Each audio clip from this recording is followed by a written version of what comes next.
Continue ಮಾಡೋಣ. So compound interest, simple ಇಂಟ್ರೆಸ್ಟಲ್ಲೇ ಇನ್ನೊಂದು 2-3 ಪ್ರಾಬ್ಲಮ್ ತೊಗೊಳ್ಳೋಣ. Then we will move on to profit loss and discount. ಓಕೆನಾ? Okay, observe ಮಾಡಿ. Simple interest for 2 years is 8 rupees. Compound interest for 2 years is 9 rupees. Rate of interest ಎಷ್ಟು, principal ಎಷ್ಟು ಅನ್ನೋದು question.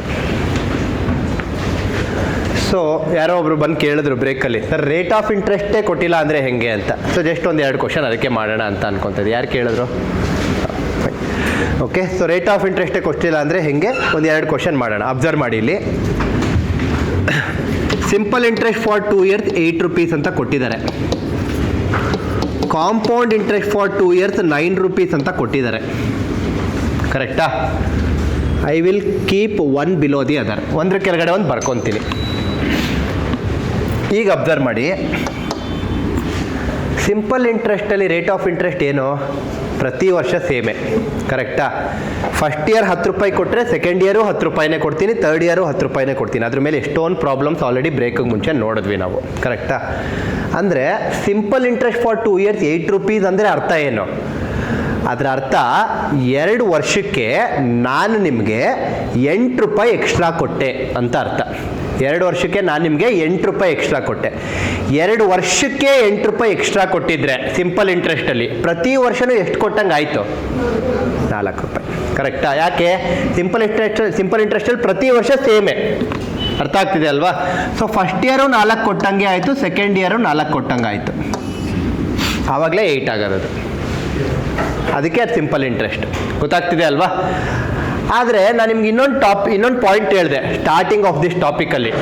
First ಇಯರಲ್ಲಿ simple interest ಅಂದರೂ ಒಂದೇ, compound interest ಅಂದರೂ ಒಂದೇ ಅಂತ ಹೇಳಿದೆ.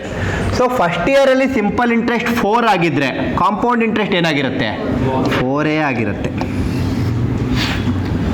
4 ಪ್ಲಸ್ ಸಮಥಿಂಗ್ ನಿಮಗೆ 9 ಬರಬೇಕು. ಹಾಗಾದರೆ ಸಮಥಿಂಗ್ ಏನು? 5 ಅಷ್ಟೆ. ಅರ್ಥ ಆಗ್ತಿದೆಯಾ? ಈಗ ರೇಟ್ ಆಫ್ ಇಂಟ್ರೆಸ್ಟ್ ಕಂಡುಹಿಡಿಬೇಕು. ರೇಟ್ ಆಫ್ ಇಂಟ್ರೆಸ್ಟ್ ಅಂದರೆ ನ್ಯೂಮರೇಟರ್ ಇದೆ, ಡಿನಾಮಿನೇಟರ್ ಇದೆ. Denominator always your initial value. Already ಹೇಳಿದೆ. ಇನಿಷಿಯಲಿ 4 ರೂಪಾಯಿ ಇತ್ತು, ಬರ್ಕೊತೀನಿ. 4 ರೂಪಾಯಿ ಇರೋದು 5 ರೂಪಾಯಿ ಆಗ್ತಿದೆ. ಹಾಗಾದರೆ there is an increase of how much? 1 rupee. 1/4 ಅಂದರೆ ಎಷ್ಟು ಪರ್ಸೆಂಟು? 25%. ಅಷ್ಟೇ. ಪ್ರಿನ್ಸಿಪಲ್ ಏನಿಲ್ಲ ಇದಕ್ಕೆ. 1/4 ಯಾವ ಪ್ರಿನ್ಸಿಪಲ್ಗಾದರೂ ಇದು ವ್ಯಾಲಿಡ್ ಆಗುತ್ತೆ. ಆ್ಯಕ್ಚುಲಿ 25% ಅಷ್ಟೇ ಆಗೋಯ್ತು. ಅರ್ಥ ಆಗ್ತಿದೆ ಅಲ್ವಾ? ಸೊ ಇನ್ ಕೇಸ್ ನಮಗೆ ರೇಟ್ ಆಫ್ ಇಂಟ್ರೆಸ್ಟ್ ಕೊಟ್ಟಿಲ್ಲ ಅಂದರೆ ನಾವು ಈ ಥರ ಮಾಡ್ತೀವಿ. ಸಪೋಸ್ ನೀವೇ ಹೇಳಿ ಈ ಪ್ರಾಬ್ಲಮ್ಗೆ ಆನ್ಸರು. ಸೇಮ್ ಕ್ವಶನೇ, ನಂಬರ್ಸ್ ಬೇರೆ ಅಷ್ಟೇ. Simple interest 12, compound interest 15. Rate of interest ಎಷ್ಟು? ಸೊ 12 2 ವರ್ಷಕ್ಕೆ. ಹಾಗಾದರೆ ಪ್ರತಿ ವರ್ಷ ಎಷ್ಟು? 6 6 plus 6. First year simple interest 6 ಅಂದರೆ ಕಾಂಪೌಂಡ್ ಇಂಟ್ರೆಸ್ಟ್ ಎಷ್ಟು ಫಸ್ಟ್ ಇಯರು? 6. 6 ಪ್ಲಸ್ ಸಮಥಿಂಗ್ ನಿಮಗೆ 15 ಬರಬೇಕು. ಹಾಗಾದರೆ ಸಮಥಿಂಗ್ ಎಷ್ಟು? 9. 6 ಪ್ಲಸ್ 9 15 ಆಗೋದು. ಅರ್ಥ ಆಗ್ತಿದೆ ಅಲ್ವಾ? ಸೊ ರೇಟ್ ಆಫ್ ಇಂಟ್ರೆಸ್ಟ್ ಬೇಕು. ಡಿನಾಮಿನೇಟರ್ ಇನಿಷಿಯಲ್ಲು ಸ್ಟಾರ್ಟಿಂಗ್ ಎಷ್ಟಿತ್ತು ಫಸ್ಟ್ ಇಯರು? 6. ಅದನ್ನು ಡಿನಾಮಿನೇಟ್ರಿಗೆ ಹಾಕ್ತೀನಿ. 6 ಇರೋದು 9 ಆಗ್ತಿದೆ. ಹಾಗಾದರೆ ಎಷ್ಟು ಜಾಸ್ತಿ ಆಯಿತು? 3 ಜಾಸ್ತಿ ಆಯಿತು. ಎಲ್ಲ ಹಾಕ್ಬೇಕದು? ನ್ಯೂಮರೇಟ್ರು. 3, ಡಿನಾಮಿನೇಟ್ರು 6. 3/6 ಅಂದರೆ ಎಷ್ಟು? 1/2. 1/2 ಅಂದರೆ ಎಷ್ಟು? 50% ಆಗುತ್ತೆ ಅಷ್ಟು. ಈಸಿಲಿ ಕ್ಯಾಲ್ಕುಲೇಟ್ ಮಾಡಿ. ಅರ್ಥ ಆಗ್ತಿದೆಯಲ್ಲ? ಬರ್ಕೊಳ್ಳಿ.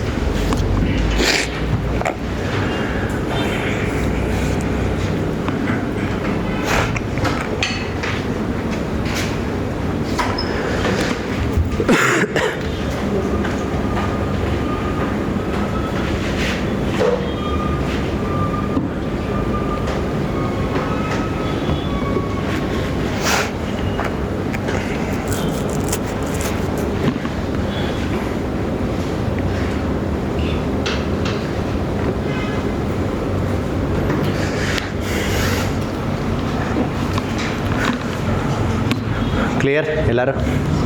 Okay, write down the heading profit loss and discount.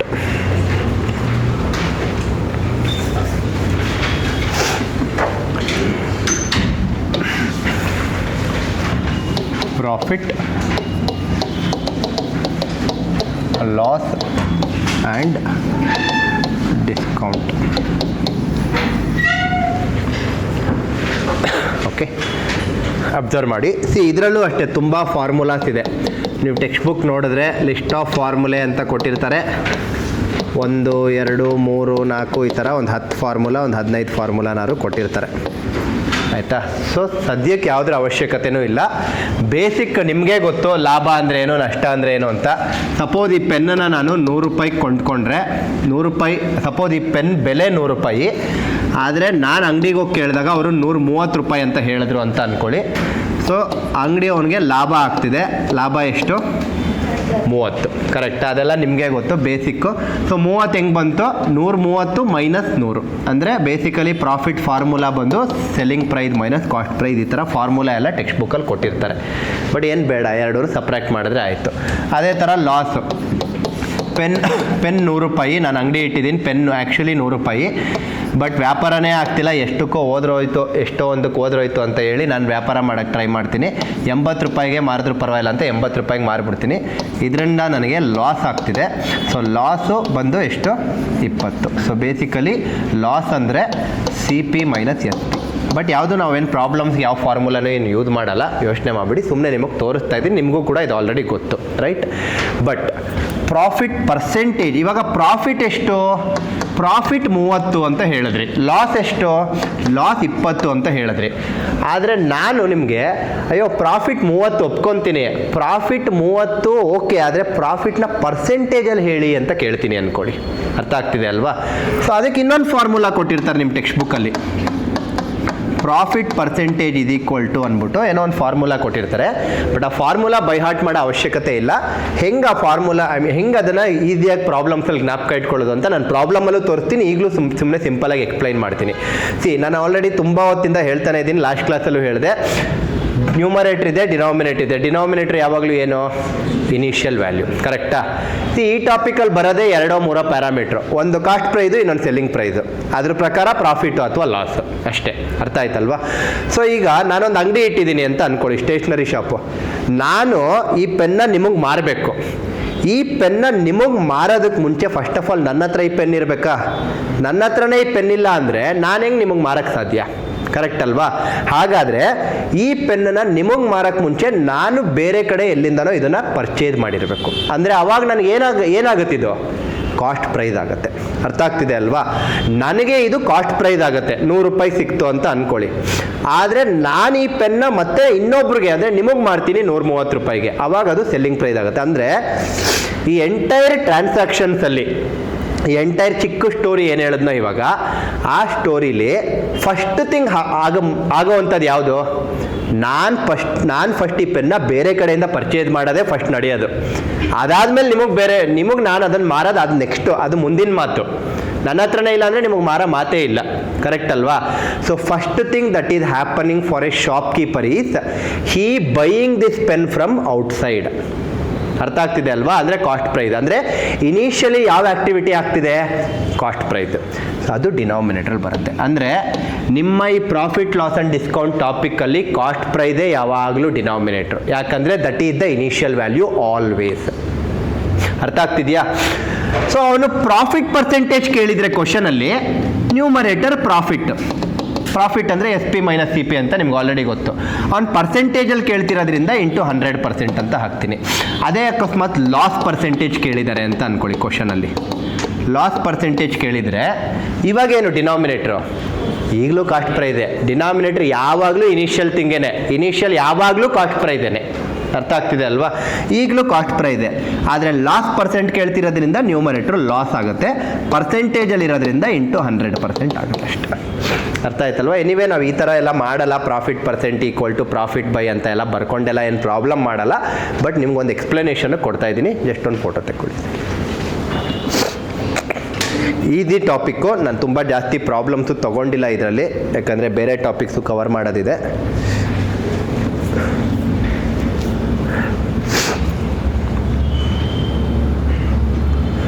Okay,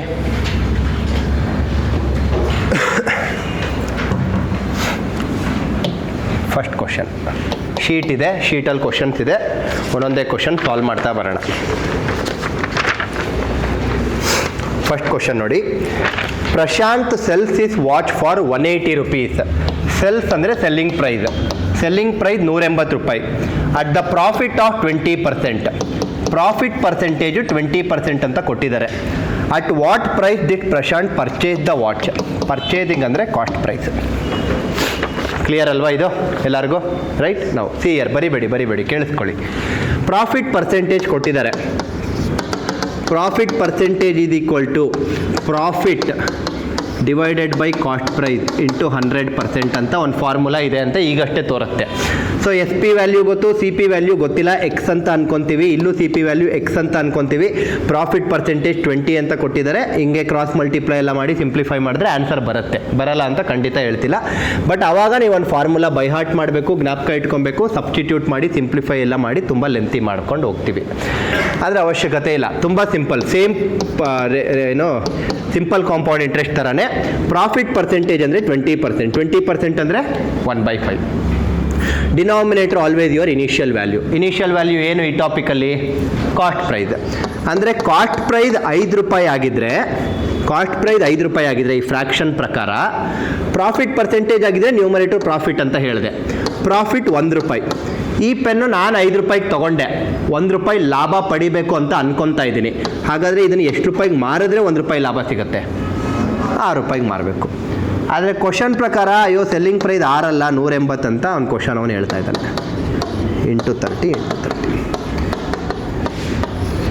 simple. ಎಲ್ಲ ಟಾಪಿಕ್ಕು ಹಿಂಗೇನೆ. ಟೈಮ್ ಸ್ಪೀಡ್ ಆ್ಯಂಡ್ ಡಿಸ್ಟೆನ್ಸು ಇದೇ ಗೋಳು. ಯಾವ ಟಾಪಿಕ್ ಹೋಗಿ ಬರೀ ನಾನು ಮಲ್ಟಿಪ್ಲೈಯಿಂಗ್ ಫ್ಯಾಕ್ಟರ್ಸಿಂದನೇ ಹೇಳ್ಕೊಡೋದು. ಅರ್ಥ ಆಯ್ತಾ? ಒಂದು ನಿಮಿಷ ಬರಿಬೇಡಿ, ನೆಕ್ಸ್ಟ್ ಪ್ರಾಬ್ಲಮ್ ಆದಮೇಲೆ ಬರ್ಕೊಳ್ಳಿ ಬೇಕಾರೆ. ಫೋಟೋ ತೆಕ್ಕೊಳ್ತಿರಾದ್ರೆ ತೆಕ್ಕೊಳ್ಳಿ. ಸೆಕೆಂಡ್ ಕ್ವಶನ್ ನೋಡಿ. Bhuvana purchases 10 articles for 3 rupees. Purchasing ಅಂದರೆ ಕಾಸ್ಟ್ ಪ್ರೈಸ್. ಅಂದರೆ cost price of 10 articles is 3 rupees. 10 ಆರ್ಟಿಕಲ್ದು ಕಾಸ್ಟ್ ಪ್ರೈಸು 3 ರೂಪಾಯಿ. ಆಯಿತಾ? ಭುವನ ಪರ್ಚೇಸಸ್ ಅಂದರೆ ಕಾಸ್ಟ್ ಪ್ರೈಸ್, 10 ಆರ್ಟಿಕಲ್ಸ್ ಈಸ್ ಎಷ್ಟದಕ್ಕೆ? 3 ರೂಪಾಯಿ.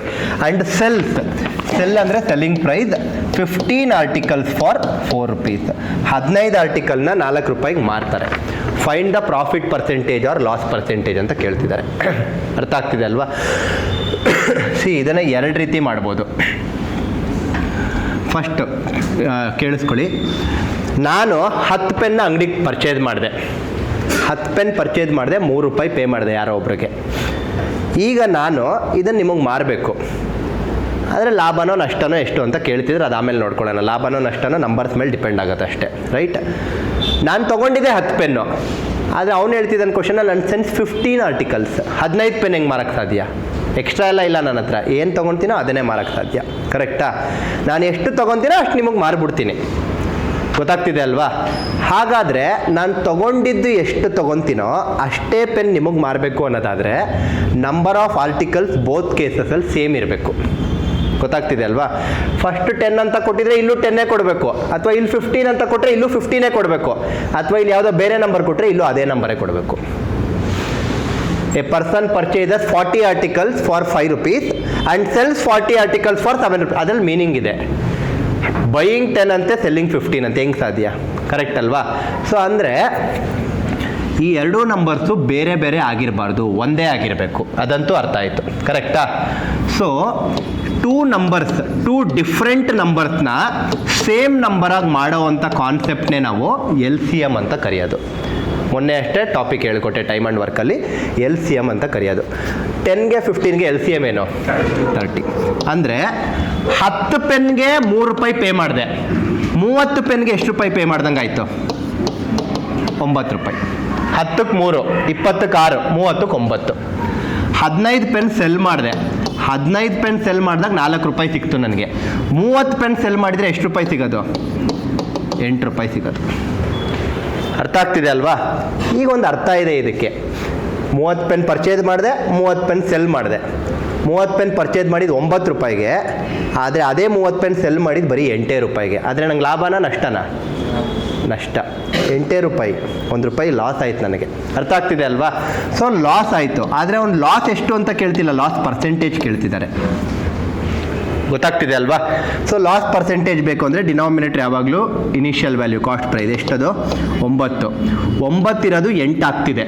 ಹಾಗಾದರೆ there is a decrease of how much 1/9 ಅಂದರೆ ಏನು? ಸೊ ನಿಮ್ಗೆ ಅರ್ಥ ಆಗ್ತಿದೆ ಅನಿಸುತ್ತೆ ಯಾಕೆ ನಾನು ಈ ಫ್ರ್ಯಾಕ್ಷನ್ ಟು ಪರ್ಸೆಂಟೇಜ್ ಎಲ್ಲ ಹೇಳ್ಕೊಟ್ಟೆ ಮುಂಚೆನೇ ಅಂತ. ಅದೆಲ್ಲ ಗೊತ್ತಿಲ್ಲ ಅಂದರೆ ಇದೆಲ್ಲ ಮಾಡೋಕ್ಕೆ ಆಗಲ್ಲ. ಗೊತ್ತಾಗ್ತಿದೆಯಾ?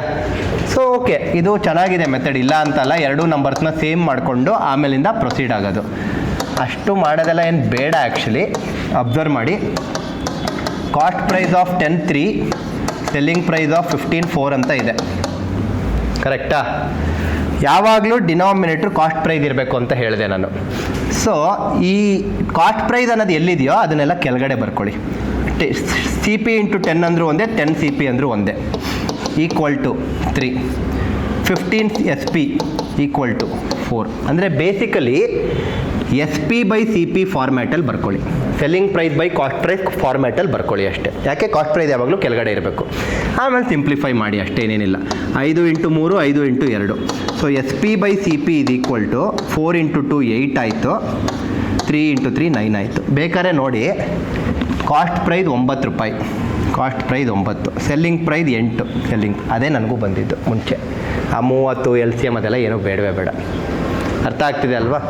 ಇದಾದಮೇಲೆ ನಾನು loss percentage, first of all ನಾನು 9 ರೂಪಾಯಿ ನಾನು ಪರ್ಚೇಸ್ ಮಾಡಿದ್ದು, ಆದರೆ ಸೆಲ್ ಮಾಡಿದ್ದು 8 ರೂಪಾಯಿಗೆ. ಸೊ ಪ್ರಾಫಿಟೋ ಲಾಸಾ? ಲಾಸು.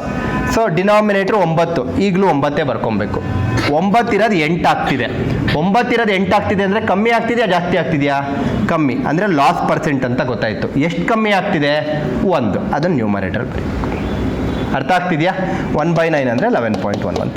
ಯಾವ್ದಾದ್ರು ಬರೀರಿ, ನಿಮ್ಮಿಷ್ಟ. ಬಟ್ ನಾನು ಈ ಮೆಥಡ್ ಫಾಲೋ ಮಾಡ್ತೀನಿ. LCM ಎಲ್ಲ ವೇಸ್ಟ್ ಸುಮ್ಮನೆ.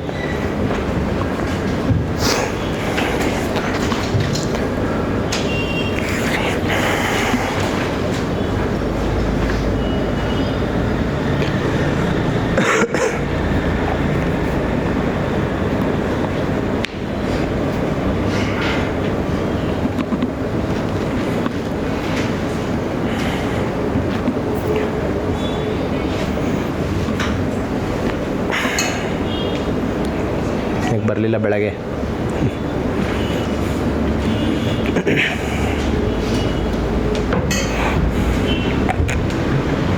ಕ್ಲಿಯರ್ ಅಲ್ಲ? ಆಯ್ತಲ್ಲ? Next question number 3.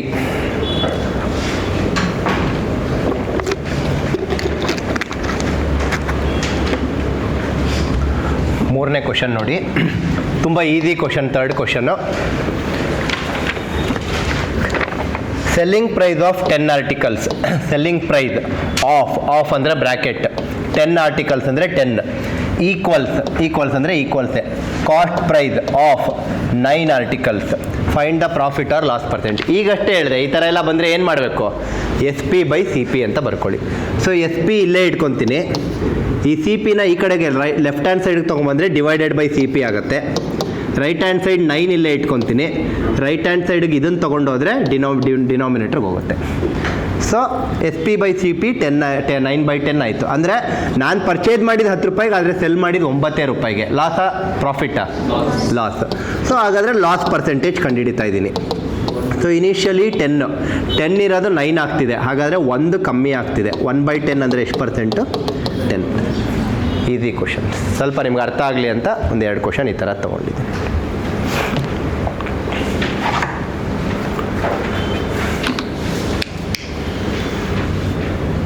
ಸೊ ನಿಮಗೆ ಪ್ರಾಫಿಟ್ ಲಾಸ್ ಆ್ಯಂಡ್ ಡಿಸ್ಕೌಂಟು ತುಂಬ ಏನು ಕಷ್ಟ ಅನಿಸಲ್ಲ, ಯಾಕಂದರೆ ಪರ್ಸೆಂಟೇಜಸ್ಸು ಸಿಂಪಲ್ ಕಾಂಪೌಂಡ್ ಇಂಟ್ರೆಸ್ಟ್ ಮಾಡಿದ್ದೀವಲ್ಲ, ಅದೇ ಲಾಜಿಕ್ಕೆ ಇಲ್ಲೂ ಯೂಸ್ ಮಾಡೋದು. ಅಷ್ಟೇನು ವ್ಯತ್ಯಾಸ ಇರಲ್ಲ.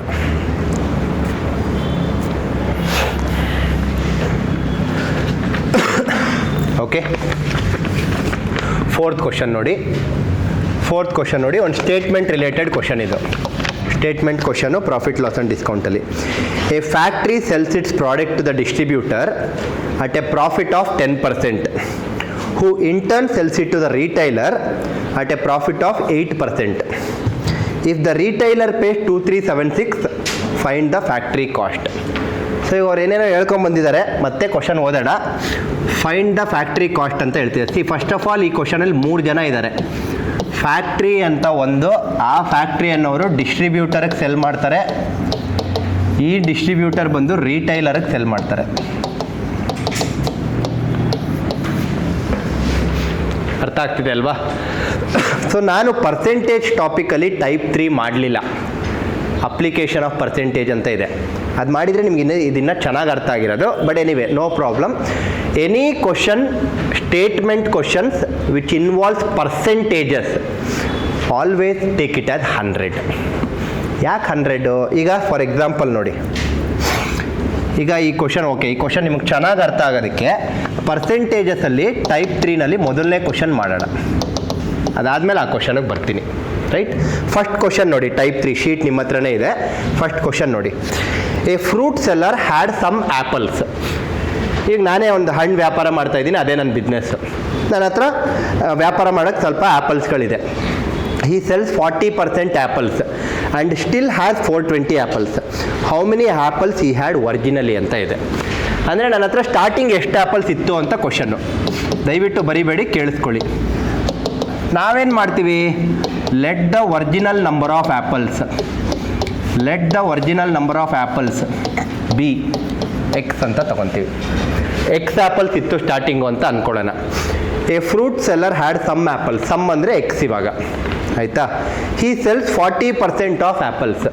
ಸೊ ಇದ್ದಿದ್ದು ಎಕ್ಸಲ್ಲಿ 40%, 40% ಅಂದರೆ 2/5, 2/5 ಆಫ್ ಎಕ್ಸ್ನ ಸೆಲ್ ಮಾಡ್ಬಿಟ್ಟ. ಟೋಟಲಿ ಎಕ್ಸ್ ಇತ್ತು, ಆ ಎಕ್ಸಲ್ಲಿ 2/5 ಆಫ್ ಎಕ್ಸ್ನ ಮಾರ್ಬಿಟ್ಟ. 2/5 ಆಫ್ ಎಕ್ಸ್ ಮಾರ್ಬಿಟ್ರೆ ಉಳಿದಿರೋದೆಷ್ಟು? ಎಕ್ಸಲ್ಲಿ 2/5 ಆಫ್ ಎಕ್ಸು ಹೊಟ್ಟೋಯ್ತು, ಅಂದರೆ minus.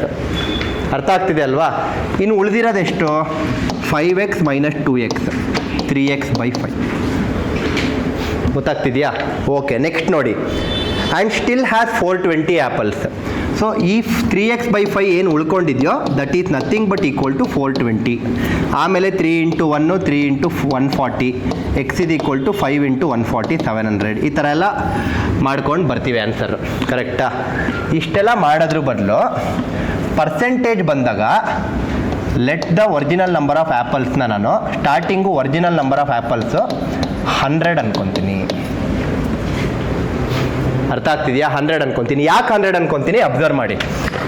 A fruit seller had some apples, some ಅಂದರೆ 100 ಅಂತ ನಾನು ಅಂದ್ಕೊಂಡಿದ್ದೀನಿ. ಯಾರು ತೊಗೊಂಡಿದೆ 100 ಅಂತ? ಯಾರು ಅಸ್ಯೂಮ್ ಮಾಡ್ಕೊಂಡಿದ್ದು? ನಾನು. ಆಯಿತಾ? ಯಾರು ಏನು ಹೇಳಿಲ್ಲ ಕ್ವಶನಲ್ಲಿ 100 ಅಂತ ಅಂದ್ಕೊಳ್ಳಿ ನೋಡೋಣ ಆಮೇಲೆ ಅಂತ ಯಾರು ಹೇಳಿಲ್ಲ. ನಾನು 100 ಇರಲಿ ಅಂತ ಅಂದ್ಕೊಂಡಿದ್ದೀನಿ. ಆಯಿತಾ? ಹೀ ಸೆಲ್ಸ್ 40% ಆಫ್ ಆ್ಯಪಲ್ಸ್. ಅಂದರೆ ಈ 100 ಆ್ಯಪಲ್ಸಲ್ಲಿ 40% ನಾನು ಸೆಲ್ ಮಾಡಿಬಿಡ್ತೀನಿ. What is 40% of 100? 1 ಸೆಕೆಂಡಲ್ಲಿ ಹೇಳ್ಬೋದು. ಅರ್ಥ ಆಗ್ತಿದೆ ಅಲ್ವಾ? 40% ಆಫ್ 100 ಈಸ್ 40 ಅಂತ 1 ಸೆಕೆಂಡಲ್ಲಿ ಹೇಳ್ಬೋದು. ಇಲ್ಲೂ ಹೇಳ್ಬೋದಲ್ಲ sir, 40% of x is 40% of x ಅಂತಲೂ 1 ಸೆಕೆಂಡಲ್ಲಿ ಹೇಳ್ಬೋದಲ್ಲ? ಹೇಳ್ಬೋದು, ಇಲ್ಲ ಅಂತಲ್ಲ. ಆದರೆ ರಿಮೈನಿಂಗ್ ಆ್ಯಪಲ್ಸು ಎಕ್ಸ್ ಮೈನಸ್ 2x/5 ಇದೆಲ್ಲ ಬರುತ್ತಲ್ವಾ? ಒಂದು ಮೊದಲನೇದಾಗಿ ಇದು ವೇರಿಯಬಲ್ಲು, ಎರಡನೇದಾಗಿ ಇದು ಫ್ರ್ಯಾಕ್ಷನ್ನು. ಸಿಂಪ್ಲಿಫಿಕೇಷನ್ ಕಷ್ಟ. ಇದೇನೋ ಈಸಿ ಕ್ವಶನ್, ಅದಕ್ಕೆ ನಿಮ್ಗೆ ಅಷ್ಟೊಂದು ಕಷ್ಟ ಅನ್ನಿಸ್ಲಿಲ್ಲ. ಸ್ವಲ್ಪ ಟ್ರಿಕಿ ಕ್ವಶನಲ್ಲಿ ಸಿಂಪ್ಲಿಫಿಕೇಷನ್ ತುಂಬ ಕಷ್ಟ ಆಗುತ್ತೆ ಈ ಮೆಥಡಲ್ಲಿ. ಅದೇ ಇಲ್ಲಿ ನೋಡಿ, 100ರಲ್ಲಿ ಆಲ್ರೆಡಿ 40 ಖಾಲಿ ಮಾರ್ಬಿಟ್ಟೆ, ಉಳಿದಿರೋದೆಷ್ಟು? 60 ಅಂತ ಆರಾಮಾಗಿ ಹೇಳ್ಬೋದು. ಗೊತ್ತಾಯ್ತಲ್ವಾ? ನಾವು ಈಸಿಲಿ ಸಪ್ರಾಕ್ಟ್ ಮಾಡ್ಬೋದು. ಯಾವುದನ್ನ? ನಂಬರ್ಸ್ನ ಈಸಿಲಿ ಸಪ್ರಾಕ್ಟ್ ಮಾಡ್ಬೋದು. ವೇರಿಯಬಲ್ ಸಪ್ರಾಕ್ಟ್ ಮಾಡೋದು ಅಷ್ಟು ಸುಲಭ ಅಲ್ಲ. ಅದರಲ್ಲೂ ವೇರಿಯಬಲ್ಸ್ ಫ್ರ್ಯಾಕ್ಷನ್ಸಲ್ಲಿ ಇದ್ರೆ ಅಂತೂ ಇನ್ನೂ ಕಷ್ಟ. ಗೊತ್ತಾಗ್ತಿದೆ ಅಲ್ವಾ? ಸೊ 40% ಆಫ್ 100, ನಾನು ಇಲ್ಲಿ ಯಾಕೆ 100 ತೊಗೊತೀನಿ ಅಂದರೆ 40% ಆಫ್, ನಾನು ಇಲ್ಲಿ 100 ತೊಗೊಂಡಿದ್ರಿಂದನೇ ನನಗೆ ಈ ಡಿನಾಮಿನೇಟರ್ ಕ್ಯಾನ್ಸಲ್ ಆಗೋಯ್ತು, ಬರೀ ಹೋಲ್ ನಂಬರ್ ಉಳ್ಕೊಂತು. ನಾನಿಲ್ಲಿ 100 ತೊಗೊಂಡ್ಲಿಲ್ಲ ಅಂದ್ಕೊಳ್ಳಿ, ಇಲ್ಲಿ 117 ತೊಗೊಂಡೆ. ಏನಾದ್ರು ತೊಗೊಬೋತಾನೆ, ನನ್ನ ಇಷ್ಟ. ಸ್ಟಾರ್ಟಿಂಗ್ ಏನಾದ್ರು ಅಸ್ಯೂಮ್ ಮಾಡ್ಕೊಬೋದು. ಇಲ್ಲಿ 117 ತೊಗೊಂಡೆ, ಅವಾಗ ಇದೇನಾದ್ರು ಕ್ಯಾನ್ಸಲ್ ಆಗುತ್ತಾ? ಇಲ್ಲ, ಇನ್ನೂ ಕಷ್ಟ ಆಗುತ್ತೆ. ಫ್ರ್ಯಾಕ್ಷನೇ ಬರುತ್ತೆ. ಫ್ರ್ಯಾಕ್ಷನ್ಸ್ ಬಂದು ಸಿಂಪ್ಲಿಫಿಕೇಷನ್ ಕಷ್ಟನೇ ಆಗುತ್ತೆ ಹೊತ್ತು ನಮಗೆ ಸುಲಭ ಆಗೋದೇ ಇಲ್ಲ. ಅದೇ ಒನ್ ಆಫ್ ದ ರೀಸನ್ ಅಲ್ವಾ ನಾವು ಟೈಮ್ ಆ್ಯಂಡ್ ವರ್ಕಲ್ಲಿ ಫ್ರ್ಯಾಕ್ಷನ್ ಅವಾಯ್ಡ್ ಮಾಡೋದಕ್ಕೆ ಅಂದ್ಬಿಟ್ಟು LCM ಮೆಥಡ್ಗೆ ಹೋಗಿದ್ದು. ಆ ಫ್ರ್ಯಾಕ್ಷನಲ್ ಮೆಥಡು ನಿಮಗೆ ಮೆಥಡ್ 1 ಅಂತ ತೋರಿಸ್ದೆ ನಾನು ಟೈಮ್ ಆ್ಯಂಡ್ ವರ್ಕಲ್ಲಿ. ಅರ್ಥ ಆಗ್ತಿದೆ ಅಲ್ವಾ? ಸೊ ಈ ಮೆಥಡು ಟೈಮ್ ಕನ್ಸ್ಯೂಮಿಂಗು. ಅದಕ್ಕೆ ನನಗೆ ಡಿನಾಮಿನೇಟರ್ 100 ಇದೆ. ಡಿನಾಮಿನೇಟರ್ ಇಲ್ಲದೇ ಇದ್ರೆ ನನಗೆ ಹೋಲ್ ನಂಬರ್ಸ್ ಬರುತ್ತೆ. ಹೋಲ್ ನಂಬರ್ಸ್ ಇದ್ದರೆ ನನಗೆ ಕ್ಯಾಲ್ಕುಲೇಷನ್ ಸುಲಭ. ಅದು ನಿಮ್ಗೆ ಟೈಮ್ ಆ್ಯಂಡ್ ವರ್ಕ್ ಸ್ಟಾರ್ಟಿಂಗಲ್ಲೂ ಹೇಳಿದೆ. ಯಾಕೆ 1 + 2 + 3 ಎಷ್ಟು ಅಂತ ಕೇಳಿದ್ರೆ ಈಸಿಲಿ ಹೇಳ್ಬೋದು. ಅದೇ 2/5 + 4/3 ಪ್ಲಸ್ 7/8 ಎಷ್ಟು ಅಂತ ಕೇಳಿದ್ರೆ ಸ್ವಲ್ಪ ಕಷ್ಟ. ಫ್ರ್ಯಾಕ್ಷನ್ಸು ಆ್ಯಡು ಸಪ್ರಾಕ್ಷನ್ ಎಲ್ಲ ಸ್ವಲ್ಪ ಟೈಮ್ ಕನ್ಸ್ಯೂಮಿಂಗ್, ಹೋಲ್ ನಂಬರ್ಸ್ ಎಲ್ಲ ಸ್ವಲ್ಪ ಈಸಿ. ಸೊ ನಾನು ಸಾಧ್ಯ ಆದಷ್ಟು ಫ್ರ್ಯಾಕ್ಷನ್ಸ್ನ ಅವಾಯ್ಡ್ ಮಾಡಬೇಕು. ಫ್ರ್ಯಾಕ್ಷನ್ಸ್ ಅವಾಯ್ಡ್ ಮಾಡಬೇಕು ಅಂದರೆ ಅರ್ಥ ಏನು? ಡಿನಾಮಿನೇಟ್ರು ಇರಬಾರ್ದು. ಡಿನಾಮಿನೇಟ್ರ್ ಇಲ್ಲ ಅಂದರೆ ಅದು ಫ್ರ್ಯಾಕ್ಷನ್ ಅಲ್ಲ. ಅರ್ಥ ಆಗ್ತಿದೆ ಅಲ್ವಾ? ಆವಾಗ ನಾನು ಡಿನಾಮಿನೇಟರ್ ಇಲ್ಲಿ ಕ್ಯಾನ್ಸಲ್ ಮಾಡಬೇಕು ಅಂದರೆ ಯಾವುದ್ಯಾವುದೋ ನಂಬರ್ ಹಾಕೊಂಡ್ರೆ ಸುಮ್ಮನೆ ಕ್ಯಾನ್ಸಲ್ ಆಗೋಗುತ್ತಾ? ಇಲ್ಲ. ಈ 100ದು ಮಲ್ಟಿಪಲ್ ತೊಗೊಬೇಕಿಲ್ಲಿ. ಯಾವ ಮಲ್ಟಿಪಲ್ ಅವರು ತೊಗೊಳ್ಳಿ, 200, 500, 700 ಯಾವ್ದಾದ್ರು ತೊಗೊಳ್ಳಿ, ಇಟ್ ವಿಲ್ ಕ್ಯಾನ್ಸಲ್ 100. ಆದರೆ ಈಸಿಯೆಸ್ಟ್ ಮಲ್ಟಿಪಲ್ ಆಫ್ 100 ಯಾವುದು? 100. ಅದಕ್ಕೆ ಪರ್ಸೆಂಟೇಜಸ್ ಟಾಪಿಕಲ್ಲಿ it is always preferred to take that number as 100. ಗೊತ್ತಾಗ್ತಿದೆ ಅಲ್ವಾ? ಅದೇ ಸೇಮ್ ಲಾಜಿಕ್ ಮೇಲೆ ನಾವು ಇವಾಗ ಕಂಟಿನ್ಯೂ ಮಾಡಿದ್ರೆ ಈ ಟಾಪಿಕ್ನ ಈ ಪ್ರಾಬ್ಲಮ್ನ ಕ್ವಶನ್ ನೋಡಿ. ಅಲ್ಲಿ A factory sells its product. Okay, find the factory cost ಅಂತ ಇದೆ. ಫ್ಯಾಕ್ಟ್ರಿ ಕಾಸ್ಟು 100 ರೂಪಾಯಿ ಅಂತ ಫಸ್ಟ್ ಅನ್ಕೊತೀನಿ ನಾನು. ನಾನು 100 ರೂಪಾಯಿ ಇರ್ಬೋದು ಅಂತ ಅಸ್ಯೂಮ್ ಮಾಡ್ಕೊತೀನಿ. Factory sells its product to the distributor at a profit of 10%. ಈ 100 ರೂಪಾಯಿಗೆ ನಾನು ತೊಗೊಂಡೆ, ನಾನು ಡಿಸ್ಟ್ರಿಬ್ಯೂಟರ್ಗೆ 10% ಲಾಭದಲ್ಲಿ ಮಾರ್ತಾ ಇದ್ದೀನಿ. What is 10% of 100? 10. 10% of 100 is 10. Easily ಹೇಳ್ಬೋದು. ಅಂದರೆ ಇವನು ಪರ್ಚೇಸ್ ಮಾಡಿದ್ನಲ್ವಾ, ಇವನು ಎಷ್ಟಕ್ಕೆ ಪರ್ಚೇಸ್ ಮಾಡ್ದ ಅಂದರೆ ನನಗೆ 110 ರೂಪಾಯಿ ಕೊಟ್ಟ ಇವನು. ಗೊತ್ತಾಗ್ತಿದೆ ಅಲ್ವಾ? 110 ರೂಪಾಯಿ ಕೊಟ್ಟ. Next, who in turn sells it to the retailer. ಇವನೇನು ಸುಮ್ಮನೆ ಇರಲಿಲ್ಲ, ಇವನು ತೊಗೊಂಡು ಇನ್ನೊಬ್ಬಂಗೆ ಮಾರ್ದ. ಎಷ್ಟಕ್ಕೆ ಮಾರ್ದ? At a profit of 8%. ಇವನು 8% ಲಾಭದಲ್ಲಿ ಮಾರ್ದ ರಿಟೈಲರ್ಗೆ. 8% ಬಿಟ್ಟಾಕಿ. 10% ಎಷ್ಟಪ್ಪ? 11. 1% ಎಷ್ಟು? 1.1. 1% ಅಂದರೆ 2 ಪ್ಲೇಸ್ ಆದಮೇಲೆ ಡೆಸಿಮಲ್ ಇಡಬೇಕು. ಕರೆಕ್ಟಾ? 1.1. 1% 1.1 ಅನ್ನೋದಾದರೆ 8% ಎಷ್ಟು? 8.8. ಅರ್ಥ ಆಗ್ತಿದೆಯಾ? ಸೊ ಹಾಗಾದರೆ 110ಕ್ಕಿಂತ 8.8 ರೂಪಾಯಿ ಜಾಸ್ತಿ ಕೊಟ್ಟು ಇವನು ತೊಗೊಂಡ ಅಂದರೆ ಇವನು ಪೇ ಮಾಡಿದ್ದು 118.8. ಅರ್ಥ ಆಗ್ತಿದೆಯಾ ಎಲ್ಲರಿಗೂ? ಆದರೆ ಈ 100 ಅಂತ ತೊಗೊಂಡಿದ್ದು ನಾನು. Because of my assumption of 100 I got this value 110 and I also got this value 118.8. ಆದರೆ ಕ್ವಶನ್ ಅವನು ಹೇಳ್ತಿದ್ದಾನೆ ರಿಟೈಲರ್ ಪೇಸ್ 2376. ಈ ರಿಟೈಲರ್ ಅನ್ನೋನು ಬರೀ 118.8 ಎಲ್ಲ ಪೇ ಮಾಡಿದ್ದು, 2376 ಪೇ ಮಾಡ್ದ. ಫೈಂಡ್ ದ ಫ್ಯಾಕ್ಟ್ರಿ ಕಾಸ್ಟ್ ಅಂತ ಕ್ವಶನ್ ಕೇಳ್ತಿದ್ದಾರೆ. ಸೊ ಇದು 1188 ಅಂತ ಅಂದ್ಕೊಳ್ಳಿ. 1188 into 2 is nothing but 2376. Double ಅಷ್ಟೇ, ಅದು ಇನ್ನೇನಿಲ್ಲ. ಆದರೆ ಡೆಸಿಮಲ್ಲು ಹೋಗಿಸ್ಬೇಕು ಅಂದರೆ ಇಂಟು 10 ಮಾಡಬೇಕು. ಮತ್ತೆ ಇಲ್ಲೂ ಕೂಡ ಇಂಟು 20 ಆಗೋಯ್ತು. ಈ ಥರ ಮಾಡೋದ್ರಿಂದ ಅಡ್ವಾಂಟೇಜ್ ಏನು? ಅವನೇ ಅಕಸ್ಮಾತ್ ಡಿಸ್ಟ್ರಿಬ್ಯೂಟರ್ ವ್ಯಾಲ್ಯೂ ಕೇಳಿದ್ದ ಅಂದ್ಕೊಳ್ಳಿ, ಅದು ಏನು 110 ಇಂಟು 20. ಆನ್ಸರ್ ಇಸ್ 2200 ಆವಾಗ. ಸೊ ಯಾವ್ದು ಕೇಳಿದ್ರು ಈಸಿಲಿ ಮಾಡ್ಬೋದು. ಬರ್ಕೊಳ್ಳಿ. ನಾವು ಪರ್ಸೆಂಟೇಜ್ ಅಪ್ಲಿಕೇಶನ್ ಆಫ್ ಪರ್ಸೆಂಟೇಜ್ ಇಲ್ಲ, ಅದನ್ನು ಹಿಂಗೆ ಮಾಡೋದಷ್ಟೇ, ಇನ್ನೇನಿಲ್ಲ.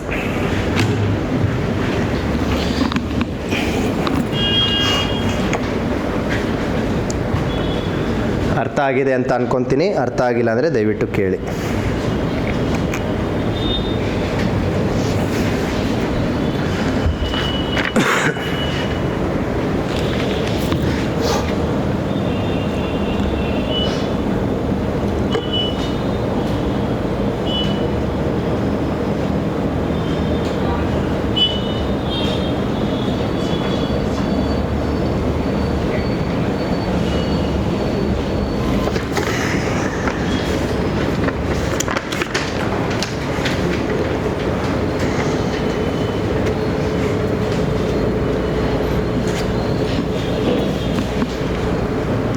Clear?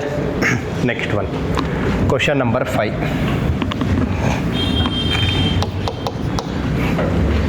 ಐದನೇ ಕ್ವಶನ್ ನೋಡಿ. ಈ ಪೆನ್ನನ್ನು ನಾನು 570 ರೂಪಾಯಿಗೆ ಮಾರಿದೆ.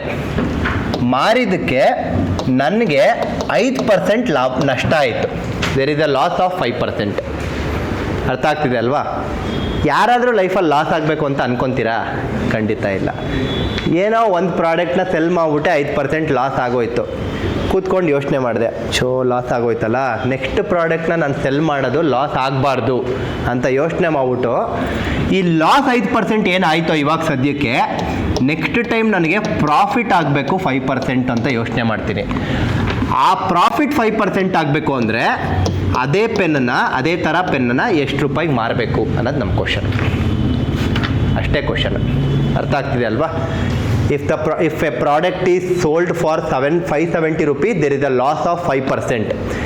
If a profit of 5% has to be achieved, at what price should it be sold? ಅರ್ಥ ಆಯ್ತಾ? Selling price is equal to cost price into 1 - loss percent ಅಂತ ಒಂದು ಫಾರ್ಮುಲಾ ಇದೆ ಟೆಕ್ಸ್ಟ್ ಬುಕ್ಕಲ್ಲಿ, ಬೇಕಾದ್ರೆ ಚೆಕ್ ಮಾಡಿ. ಅದೇ ಥರ selling price is equal to cost price into 1 + profit percent ಅಂತಲೂ ಒಂದು ಫಾರ್ಮುಲಾ ಇದೆ. ಎರಡೂ ಫಾರ್ಮುಲಾ ನಿಮಗೆ ಚೆನ್ನಾಗಿ ಗೊತ್ತಿದ್ರೆ ಸಬ್ಸ್ಟಿಟ್ಯೂಟ್ ಮಾಡಿ ಸಿಂಪ್ಲಿಫೈ ಮಾಡಿ ಆನ್ಸರ್ ಕಂಡುಹಿಡಿಬೋದು. Right? That is one of the method which we will not use. But ಅದಿಲ್ಲ ಅಂದರೆ ಯಾವ ಥರ ಮಾಡ್ಬೋದು? ಗಮನ ಇಟ್ಟು ನೋಡಿ. Selling price 570, loss percentage is 5%. ಏನು ಲಾಸ್ ಪರ್ಸೆಂಟೇಜ್ 5% ಅಂದರೆ 5/100. ಏನು 5/100 ಅಂದರೆ 1/20.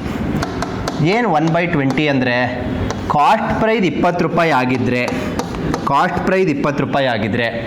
₹1 ಲಾಸ್ ಆಗ್ತಿದೆ. ಹಾಗಾದರೆ ಸೆಲ್ಲಿಂಗ್ ಪ್ರೈಸ್ ಎಷ್ಟು ರೂಪಾಯಿ ಆಗಿರಬೇಕು? 19. ಕರೆಕ್ಟಾ? Selling price should be 19.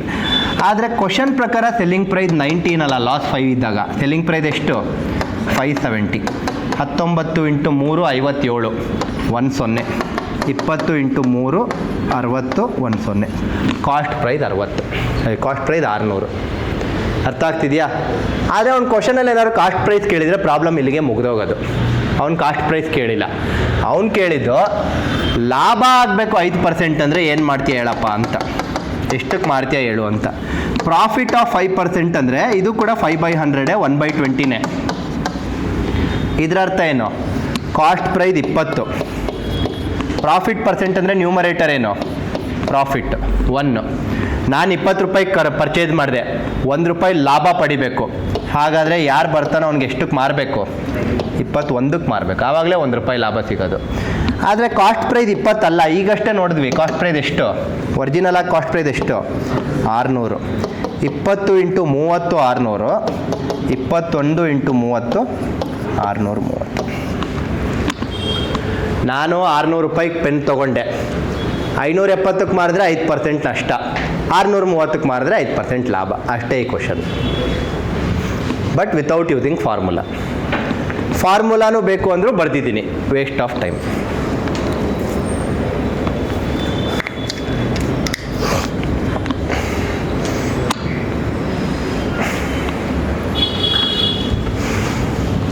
ಎಲ್ಲೆಲ್ಲಿ ಫಾರ್ಮುಲಾ ಜ್ಞಾಪಕ ಇಟ್ಕೊಬೇಕು ಅಲ್ಲಿ ಜ್ಞಾಪಕ ಇಟ್ಕೊಬೇಕು. ಎಲ್ಲ ಫಾರ್ಮುಲಾ ಬೈ ಹಾರ್ಟ್ ಮಾಡೋದಲ್ಲ. ತುಂಬ ರೇರ್ ಕೇಸಸ್ ಯಾವ್ದಾದ್ರು ಫಾರ್ಮುಲಾಸ್ ಬೇಕು ಅಂದರೆ ಅದರಿಂದನೇ ಈಸಿ ಆಗುತ್ತೆ ಪ್ರಾಬ್ಲಮ್ ಅನ್ನೋದಾದರೆ ಅದನ್ನು ಜ್ಞಾಪಕ ಇಟ್ಕೊಳ್ಳೋಣ. ಬಟ್ ಇದನ್ನೆಲ್ಲ ಜ್ಞಾಪಕ ಇಟ್ಕೊಂಡ್ರೆ ಏನು ಈಸಿ ಏನಾಗಲ್ಲ. ಅಲ್ಲಿ ಸಿಂಪ್ಲಿಫಿಕೇಶನ್ ಜಾಸ್ತಿನೇ ಇದೆ ಅದರಲ್ಲಿ.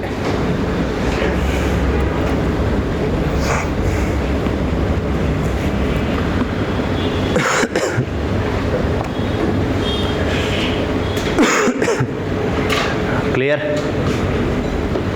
ಆಯ್ತಲ್ವಾ? Question number 6.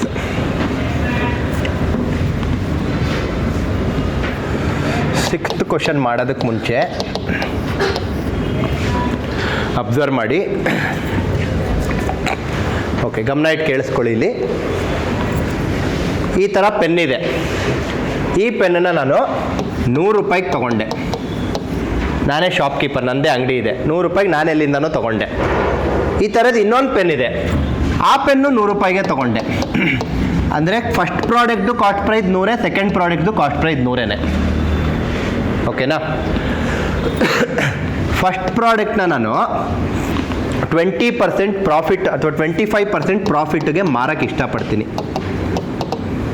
ಹಾಗಾದರೆ ಯಾರು ಇದನ್ನು ಪರ್ಚೇಸ್ ಮಾಡ್ತಾರೋ ಮೊದಲನೇ ಪೆನ್ನು ನನಗೆ ಎಷ್ಟು ಪೇ ಮಾಡ್ತಾನೆ? 25% ಆಫ್ 100 ಎಷ್ಟು? 25. ಇನ್ನೂ ₹25 ಜಾಸ್ತಿ ಕೊಡ್ತಾನೆ, ₹125 ಆಯಿತು. ಕರೆಕ್ಟಾ? ಸೆಕೆಂಡ್ ಪ್ರಾಡಕ್ಟು ಇಲ್ಲಿ ಲಾಭ ಚೆನ್ನಾಗೇ ಬಂತಲ್ಲ, ಇಟ್ಸ್ ಓಕೆ, ಮಾರಿದ್ರೆ ಸಾಕು ಅಂತ ಹೇಳಿ ಒಂದು 20% ಲಾಸಲ್ಲಿ ಮಾರಿದ್ರು ಪರವಾಗಿಲ್ಲ, ಓವರ್ ಆಲ್ ನಂಗೆ ಪ್ರಾಫಿಟೇ ಇರುತ್ತೆ ಅಂತ ಯೋಚನೆ ಮಾಡಿ ಪರವಾಗಿಲ್ಲ, ಪೆನ್ ಸೆಲ್ ಆದರೆ ಸಾಕು ಅಂತ 20% ಲಾಸಲ್ಲಿ ಮಾರ್ತೀನಿ. ಸೊ ಇದನ್ನು ತೊಗೊಳ್ಳೋನು ಎಷ್ಟು ಪೇ ಮಾಡ್ತಾನೆ? 20% ಆಫ್ 100 20 ರೂಪಾಯಿ ಕಮ್ಮಿ ಪೇ ಮಾಡ್ತಾನೆ ನಾನು ಹೇಳಿದ್ದಕ್ಕಿಂತ, ಅಂದರೆ 80 ರೂಪಾಯಿಗೆ ಪೇ ಮಾಡ್ತಾನೆ. ಕರೆಕ್ಟಾ? ಗಮನ ಇಟ್ಟು ನೋಡಿ. ಇವಾಗ ಟೋಟಲ್ ಕಾಸ್ಟ್ ಪ್ರೈಸ್ ಏನು? 100 + 100 200. ಟೋಟಲ್ ಸೆಲ್ಲಿಂಗ್ ಪ್ರೈಸ್ ಏನು? 125 + 80 205. ಕರೆಕ್ಟಾ? 2 ಪೆನ್ನು ಸೇರಿ ನಾನು 200ಕ್ಕೆ ತೊಗೊಂಡೆ, ಆದರೆ ಮಾರಿದ 205ಕ್ಕೆ. ಲಾಭನ ನಷ್ಟನ? ಓವರ್ ಆಲ್ ಲಾಭ. ಎಷ್ಟೋ 1 ರೂಪಾಯಿ ಲಾಭನ 5 ರೂಪಾಯಿ ಲಾಭನ ಅದು ಬೇರೆ ವಿಷಯ. ಲಾಭನ ನಷ್ಟನ? ಲಾಭ. ಕರೆಕ್ಟಾ? ಸೊ ಪ್ರಾಫಿಟ್ ಅಂತೂ ಆಯಿತು. ಅದನ್ನು ನಾನಿವಾಗ ಪರ್ಸೆಂಟೇಜಲ್ಲಿ ಬರೀಬೇಕು. ಪ್ರಾಫಿಟ್ ಪರ್ಸೆಂಟೇಜ್ ಏನು ಅಂತ ಕಂಡುಹಿಡಬೇಕು. ಪ್ರಾಫಿಟ್ ಪರ್ಸೆಂಟೇಜ್ ಅಂದರೆ ಡಿನಾಮಿನೇಟರ್ ಯಾವಾಗಲೂ ಇನಿಷಿಯಲ್ ವ್ಯಾಲ್ಯೂ. ಇನಿಷಿಯಲಿ ನಾನು 200 ರೂಪಾಯಿ ಕೊಟ್ಟು ಇದು 2 ಪೆನ್ ತೊಗೊಂಡೆ, ಅದು ಡಿನಾಮಿನೇಟರ್ಗೆ ಬರುತ್ತೆ. ಪ್ರಾಫಿಟ್ ಪರ್ಸೆಂಟೇಜ್ ಅಂದರೆ ಎಷ್ಟು ಪ್ರಾಫಿಟ್ ಆಯಿತು ಅಂತ. 200 ಇರೋದು 205 ಆಯಿತು, 5 ರೂಪಾಯಿ ಲಾಭ. ಅರ್ಥ ಆಗ್ತಿದೆಯಾ?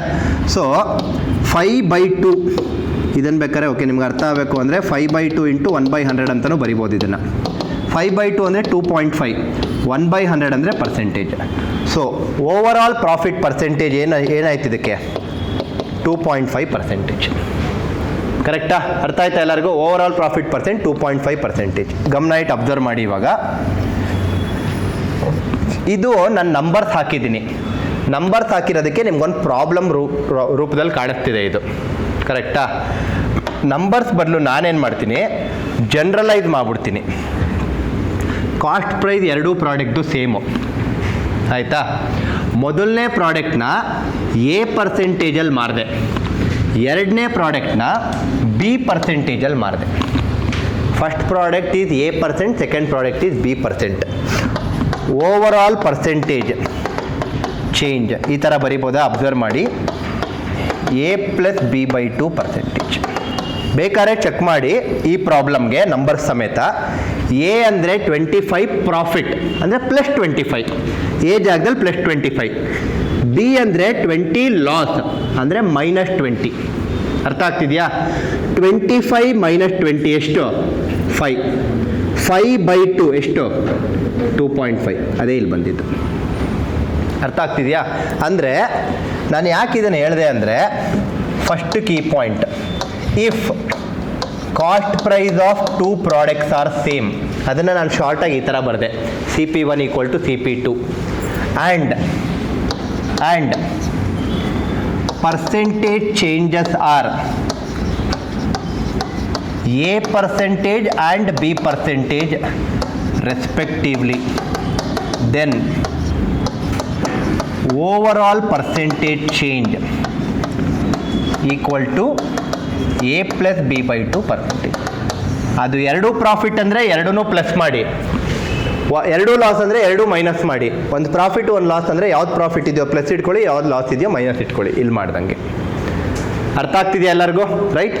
ಇಂಥ ಫಾರ್ಮುಲಾ ಬೇಕಾದ್ರೆ ಜ್ಞಾಪಕ ಇಟ್ಕೊಳ್ಳಿ, ಯಾಕಂದರೆ ಇದೆಲ್ಲ ರೇರ್ ಕೇಸಲ್ಲಿ ಬರೋವಂಥದ್ದು.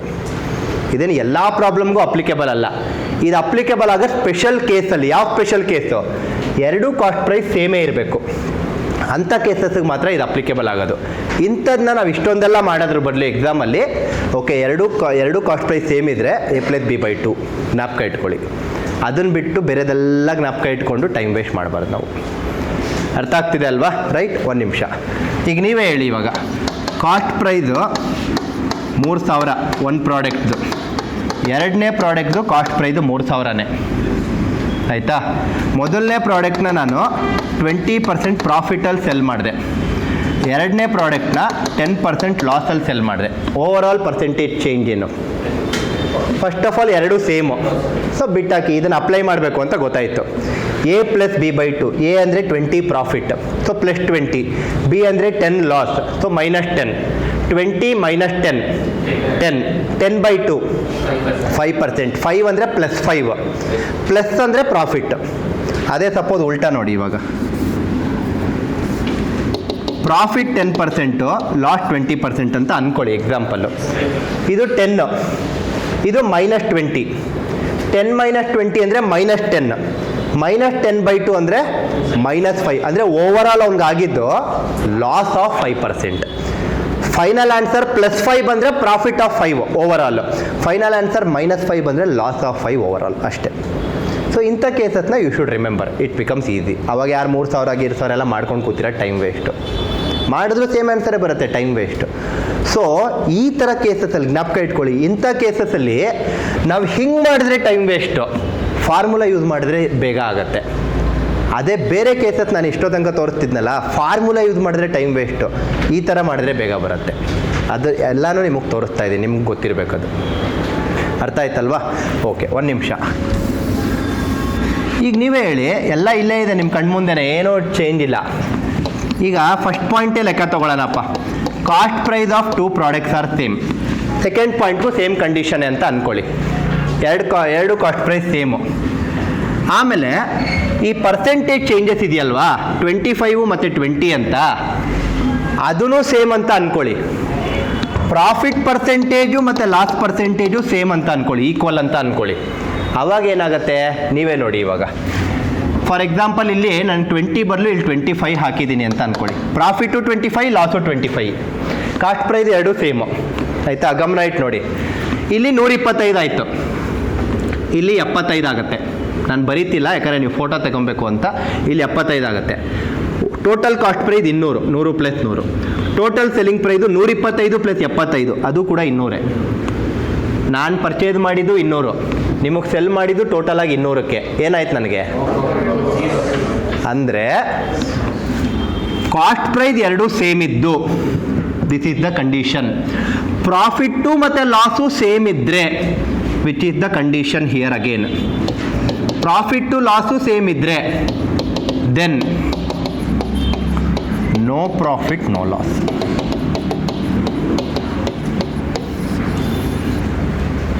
ಇದನ್ನು ಜ್ಞಾಪಕ ಇಟ್ಕೊಬೇಕು. ಈಗ ಯಾರೋ ಒಬ್ಬ ಕೇಳ್ದ ಕ್ವಶನ್ನು ನೋಡಿ, ಎಂಥ ನಂಬರ್ ಸರ್, ವಿಚಿತ್ರ ನಂಬರ್ ಸರ್ ಕೊಡಲಿ. Cost price of first product is 1713. ಸುಲಭ ಏನಲ್ಲ ಈ ನಂಬರ್ ಕ್ಯಾಲ್ಕುಲೇಟ್ ಮಾಡೋಕ್ಕೆ. Cost price of second product is 1713. Profit percentage is 38.64%.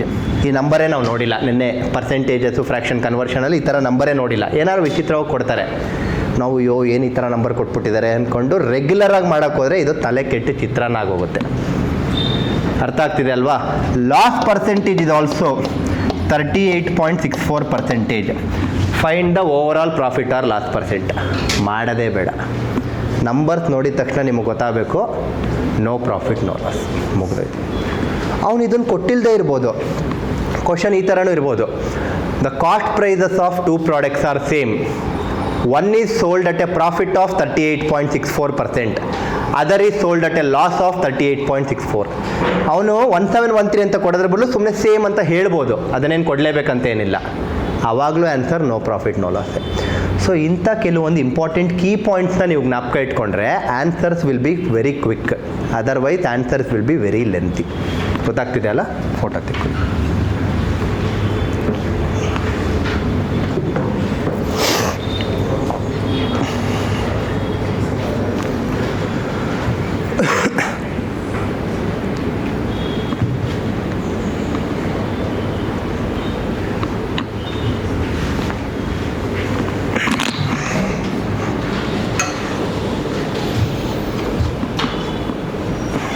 Okay ಆಯಿತಾ ಎಲ್ಲರದು?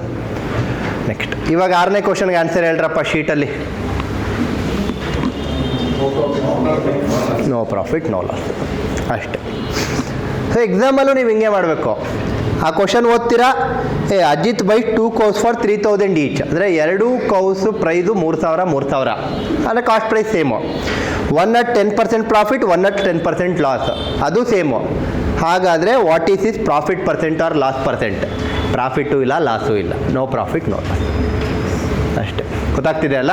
ಸೊ ಅದಕ್ಕೆ ನಾನು ಪ್ರೂಫ್ ಕೊಟ್ಟಿದ್ದೀನಿ ಅಷ್ಟೇ. ನಿಮಗೆ ಒಂದು ಎಕ್ಸಾಂಪಲ್ ನಂಬರ್ ಸಮೇತ ಕೊಟ್ಬಿಟ್ಟು ಪ್ರೂವ್ ಮಾಡಿ ತೋರಿಸಿದ್ದೀನಿ ಆ 2 ಪಾಯಿಂಟ್ಸ್ನ. ಓಕೆನಾ?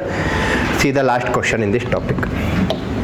ಸ್ವಲ್ಪ ಕನ್ಫ್ಯೂಸ್ ಆಗ್ಬೋದು 7th ಕ್ವಶನ್ನು, ಗಮನ ಇಟ್ಟು ಕೇಳಿಸ್ಕೊಳ್ಳಿ. Question number 7. Anil sold a product at a loss of 9%. If he had sold at 75 rupees more, he would have made a profit of 16%. What is the cost price of the article? ಮತ್ತೆ question ಓದೋಣ, but ಫಸ್ಟಿಂದ ನೀಟಾಗಿ ಬರ್ಕೊಂಬರೋಣ. Cost price ಕೇಳ್ತಿದ್ದಾರೆ. Question ಇದು in terms of percentage. ಮೊದಲನೇ ಹೆಜ್ಜೆ ಅವನೇನು ಕೇಳ್ತಿದ್ದಾನೋ ಅದನ್ನು 100 ಅಂತ ಬರ್ಕೊಂಬಿಡೋದು. ಆಮೇಲಿಂದ ನೋಡ್ಕೊಳ್ಳೋಣ ಮುಂದಕ್ಕೆ, ಓಕೆನಾ. ಕಾಸ್ಟ್ ಪ್ರೈಸ್ 100 ಅಂತ ಅಂದ್ಕೊಳ್ಳೋಣ.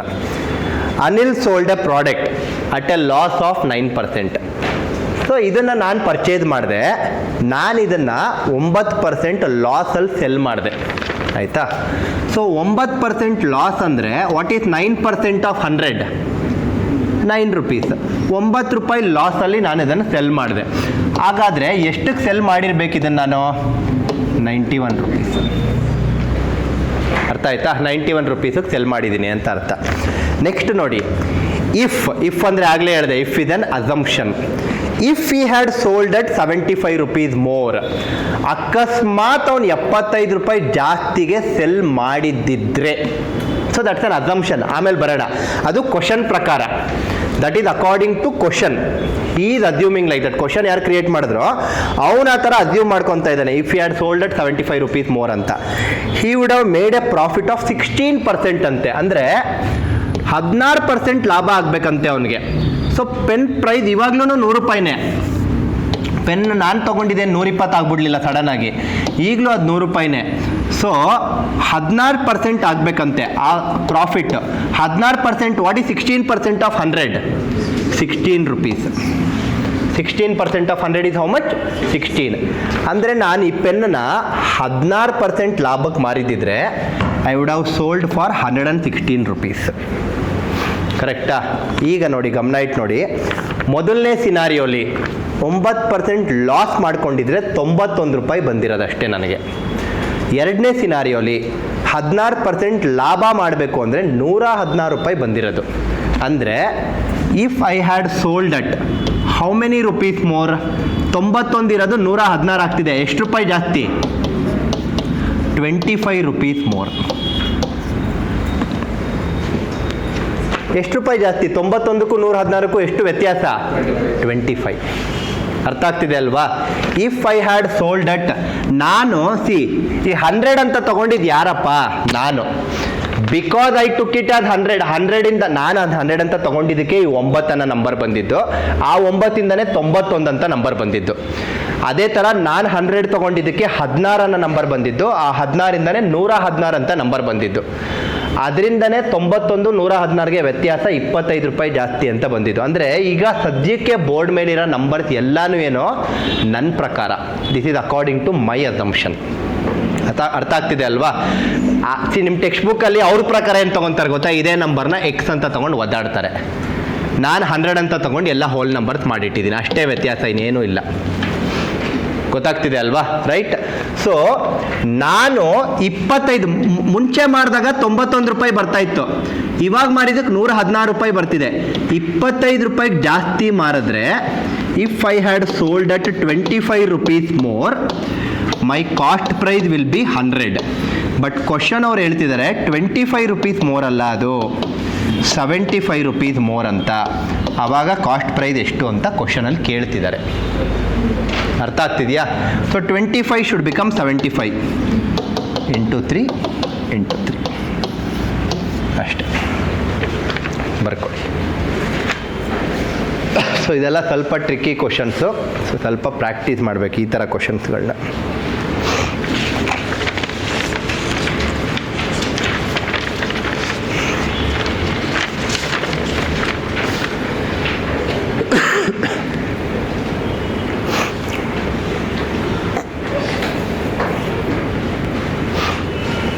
ಕ್ಲಿಯರ್?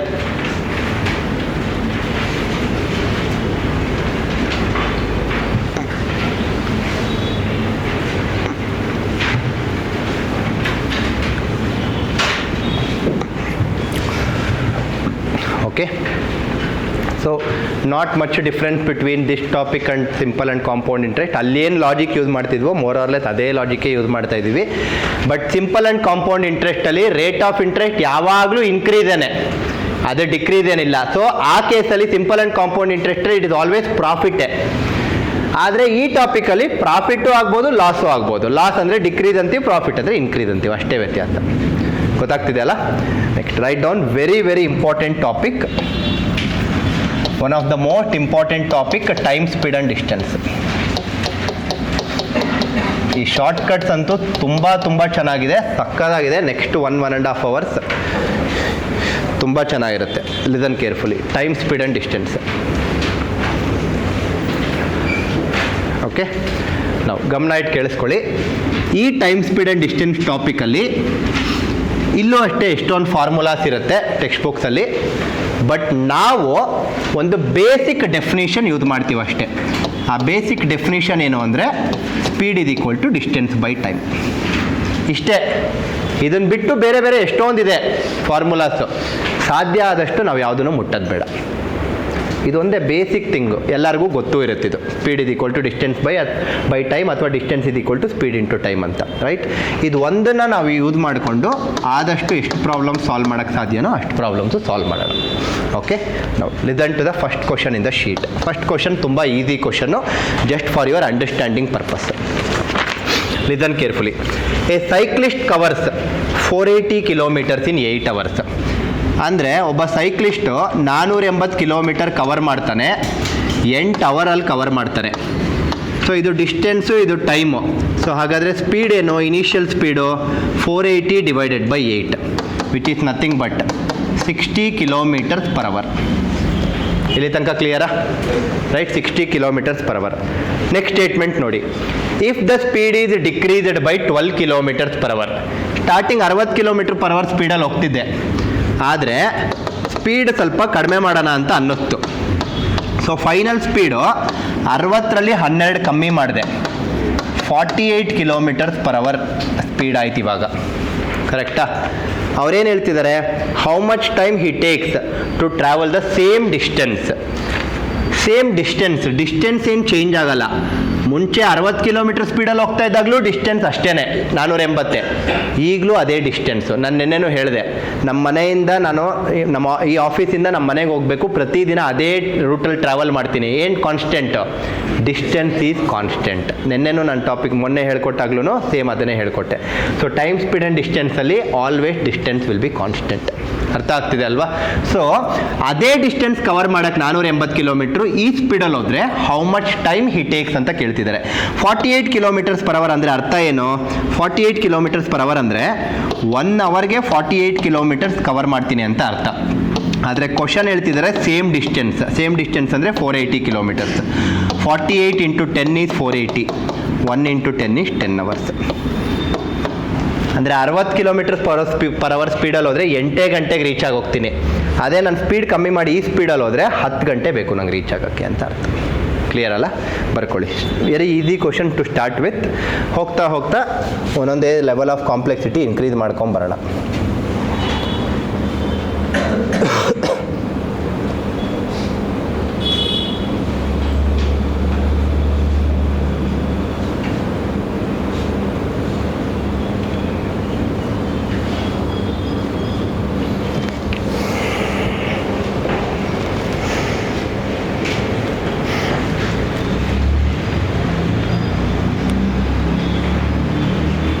ಕ್ಲಿಯರ್ ಎಲ್ಲರೂ? ಮೊದಲನೇ ಕ್ವಶನ್. ಸೆಕೆಂಡ್ ಕ್ವಶನ್ ಆಯ್ತಲ್ವಾ ಎಲ್ಲರದು? Next second question. ಈ ಕ್ವಶನ್ ಕೂಡ ಕೆಲವೊಂದು ಎಕ್ಸಾಮ್ಸಲ್ಲಿ ಬಂದಿದೆ. ಈ type of question, second question type of question observe ಮಾಡಿ. See the second question. Walking at 3/4 of his usual speed, a man is 12 minutes late in reaching his office from home. Find his usual travel time.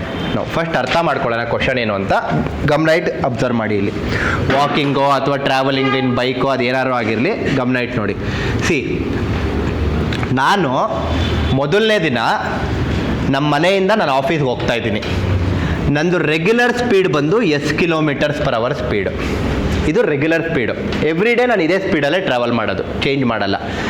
ಇದೇ ಸ್ಪೀಡಲ್ಲಿ travel ಮಾಡಿದ್ರೆ ನಾನು T minutes ತೊಗೊತೀನಿ office reach ಆಗೋಕ್ಕೆ.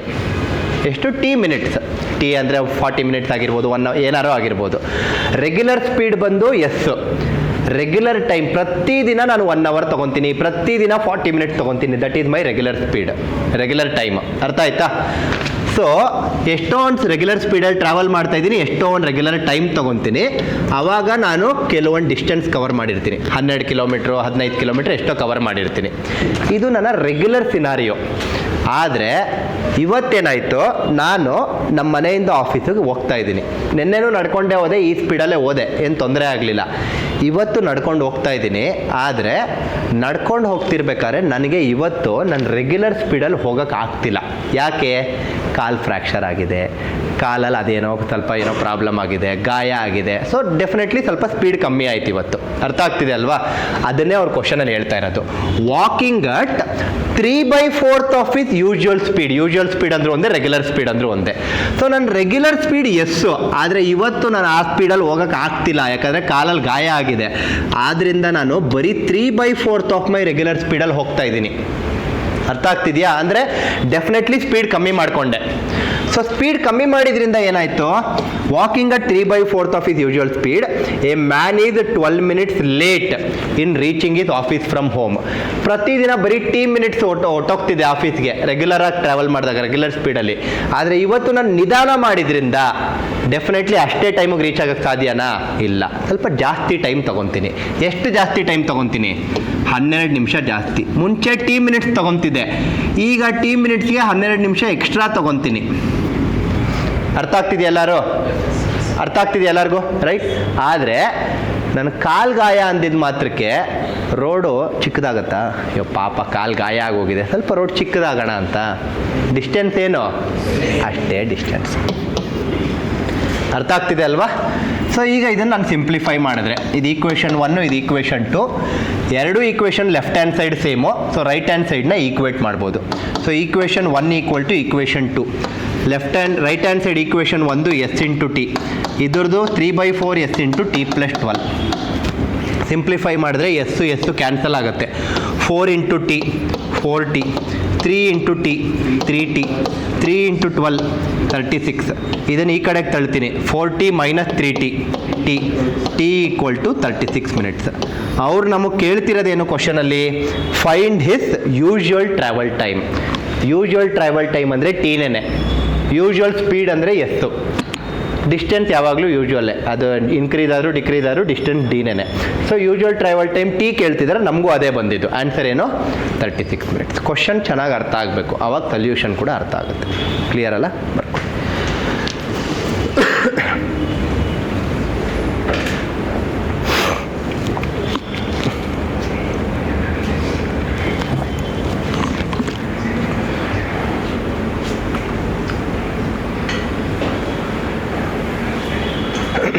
Doubt ಇದೆಯಾ ಯಾರಿಗಾರು?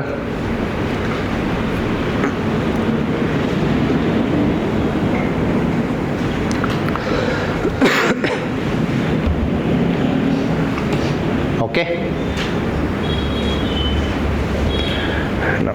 Observe ಮಾಡಿ ಈ method ನೋಡಿ. Distance is equal to speed into time ಅಂತ ಇದೆ, ಮತ್ತೆ distance is equal to 3/4 S into T plus 12 ಅಂತ ಇದೆ.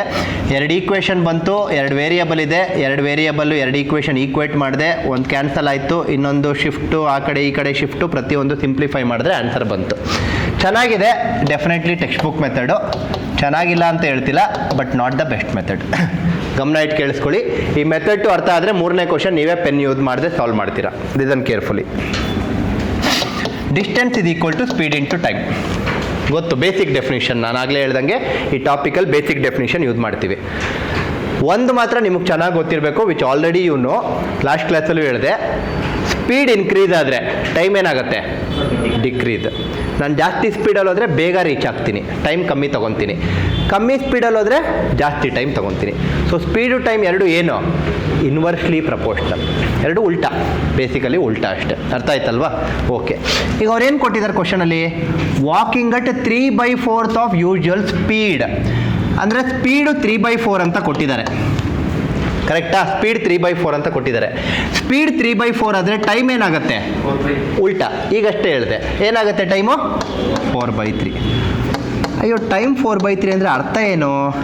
ಈಗ ಗಮನ ಇಟ್ಟು ಕೇಳಿಸ್ಕೊಳ್ಳಿ. ನಾನು ನಿಮಗೆ ಇವತ್ತು ಬೆಳಗ್ಗೆ ಹೇಳಿದೆ, denominator is always your total value, denominator is always your initial value. ಈ ಟಾಪಿಕಲ್ಲಿ denominator is your usual value. ಎಲ್ಲ ಒಂದೇ. ಯೂಶ್ವಲಿ ಎಕ್ಸಾಮ್ 100 ಮಾರ್ಕ್ಸಿಗೆ ಇರುತ್ತೆ, 100 ಹಾಕ್ತೀವಿ ಡಿನಾಮಿನೇಟರ್ಗೆ ಅಷ್ಟೇ. ಅರ್ಥ ಆಯ್ತಾ? ಎಲ್ಲ ಒಂದೇ. ಈ ಇನಿಷಿಯಲ್ಲು, ಯೂಶ್ವಲ್ಲು, ಟೋಟಲು ಎಲ್ಲ ಒಂದೇ, ತಲೆ ಕೆಡಿಸ್ಕೊಂಬೇಡಿ. ಸೊ ಟೈಮ್ 4/3 ಅಂದರೆ ಅರ್ಥ ಏನು ನೀವೇ ಹೇಳಿ. ಇವಾಗ ಡಿನಾಮಿನೇಟರ್ 3 ಇದೆ, ಈಗಷ್ಟೇ ಹೇಳಿದೆ. ಡಿನಾಮಿನೇಟರ್ ಏನು ರೆಪ್ರೆಸೆಂಟ್ ಮಾಡುತ್ತೆ? Usual value. ಅಂದರೆ ಈ ಫ್ರ್ಯಾಕ್ಷನ್ ಪ್ರಕಾರ, according to this fraction, usual time. ಯಾಕೆ ಟೈಮ್ ಅಂತ ಬರದೆ? ಯಾಕಂದರೆ ಈ ಟೈಮೇನೆ. ಆಯಿತಾ? ಯೂಶುವಲ್ ಟೈಮ್ ಎಷ್ಟು ನಿಮಿಷ ತೊಗೊತೀನಿ ಪ್ರತಿದಿನ? 3 ಮಿನಿಟ್ಸ್. ಯಾಕೆ 3 ಅನ್ನೋದೇ ಡಿನಾಮಿನೇಟ್ರಲ್ಲಿ ಇರೋದು. ಅರ್ಥ ಆಗ್ತಿದೆಯಾ? ಪ್ರತಿದಿನ 3 ನಿಮಿಷ ತೊಗೊತೀನಿ ನಾನು ಆಫೀಸ್ಗೆ ಹೋಗೋಕ್ಕೆ. ಆದರೆ ಇವತ್ತು 3 ನಿಮಿಷದ ಬದಲು 4 ನಿಮಿಷ ತೊಗೊಂಡೆ. ಹಾಗಾದರೆ ಎಷ್ಟು ನಿಮಿಷ ಜಾಸ್ತಿ ತೊಗೊಂಡೆ ಅಕಾರ್ಡಿಂಗ್ ಟು ದಿಸ್ ಫ್ರ್ಯಾಕ್ಷನ್? ಅಷ್ಟೇ. ಅರ್ಥ ಆಗ್ತಿದೆಯಾ? According to fraction 1 minute late. But question ಹೇಳ್ತಿದೆ it is 12 minutes late. Into 12 ಮುಗ್ದ. ಯಾವೆರಡು ಈಕ್ವೇಷನ್ನು ಬೇಡ, ಸಿಂಪ್ಲಿಫೈಯಿಂಗು ಬೇಡ, ಅದನ್ನ ಈ ಕಡೆ ತಳ್ಳು, ಇದನ್ನ ಆ ಕಡೆ ತಳ್ಳು, ಏನೂ ಬೇಡ. Simple logic. ಟೈಮ್ 3/4 ಅಂದರೆ ಸ್ಪೀಡ್ 3/4 ಅಂದರೆ ಟೈಮ್ 4/3. 4/3 ಅರ್ಥ ಏನು? ಡಿನಾಮಿನೇಟರ್ 3 ಇದೆ, ಅದು usual value. So usual time 3 minutes. ಆದರೆ ಇವತ್ತು 4 ನಿಮಿಷ, ಆದರೆ 1 ನಿಮಿಷ ಜಾಸ್ತಿ. ಕ್ವಶನ್ ಪ್ರಕಾರ 12 ನಿಮಿಷ ಜಾಸ್ತಿ. ಇಂಟು 12 ಮುಗೀತು.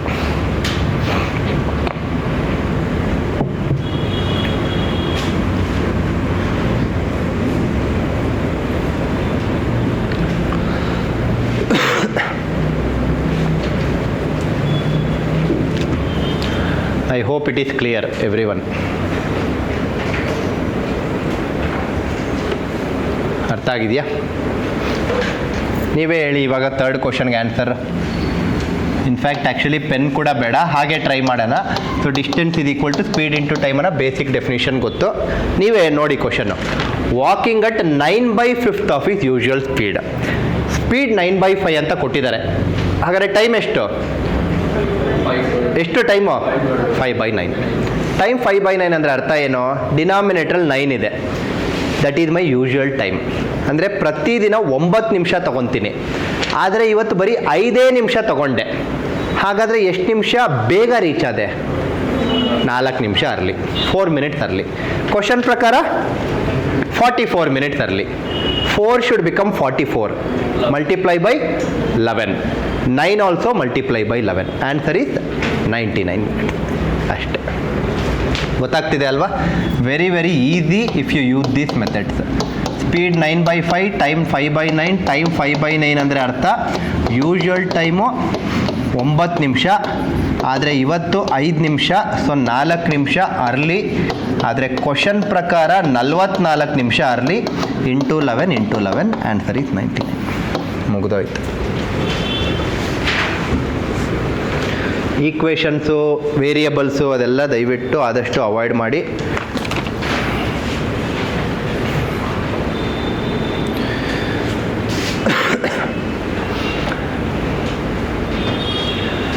ನಾನು ಯಾಕೆ ನಿಮಗೆ ಮೆಥಡ್ 1 ಹೇಳ್ತಾ ಇದ್ದೀನಿ ಅಂದರೆ ಆವಾಗಲೇ ನಿಮಗೆ ಅದೆರಡು ವ್ಯತ್ಯಾಸ ಗೊತ್ತಾಗೋದು. ನಿಮಗೆ ಒಂದೇ ಒಂದು, ಇವಾಗ ಇಲ್ಲಿಂದ ನಾನು ಎಲ್ಲಿಗೆ ಸಪೋಸ್ ಫಾರ್ ಎಕ್ಸಾಂಪಲ್ ಬಿಡದಿಗೆ ಹೋಗಬೇಕು ಅಂತ ಇದ್ದರೆ, ನಾನು ನಿಮಗೆ ಬರೀ ನೈಸ್ ರೋಡ್ ಒಂದೇ ಇರೋದು ಅಂತ ಹೇಳ್ಬಿಟ್ರೆ ಸ್ಟಾರ್ಟಿಂಗಿಂದನೂ ಅದ್ರ ಬೆಲೆ ಗೊತ್ತಾಗಲ್ಲ ನಿಮಗೆ. ಅದ್ರ ಬದಲು ಹೋಗಿ ನಾಯಂದಳ್ಳಿ ಮೇಲೆ ಹೋಗಿ ಟ್ರಾಫಿಕಲ್ಲಿ ಸಿಕ್ಕಾಕೊಳ್ಳಿ. ಇನ್ನೇನು ಹೋಗ್ತಾ ಇದ್ರಿ ರೆಡ್ ಬಿದ್ದುಬಿಡ್ತು, ಲೆಫ್ಟ್ ಟರ್ನ್ ತೊಗೊಂಡ್ಬಿಡ್ಬೋದಲ್ಲ ಅಂತ ಅಷ್ಟೇ ಅಲ್ಲಿ ಪೊಲೀಸ್ ಕಾಣಿಸ್ಬಿಟ್ಟು ಅದೆಲ್ಲ ಅನುಭವಿಸ್ಬೇಕು ನೀವು. ಆವಾಗ ನೈಸ್ ರೋಡ್ ಬೆಲೆ ಗೊತ್ತಾಗುತ್ತೆ. ಅರ್ಥ ಆಗ್ತಿದೆ ಅಲ್ವಾ? So you should always realise what is this method and you should always know what is the better method.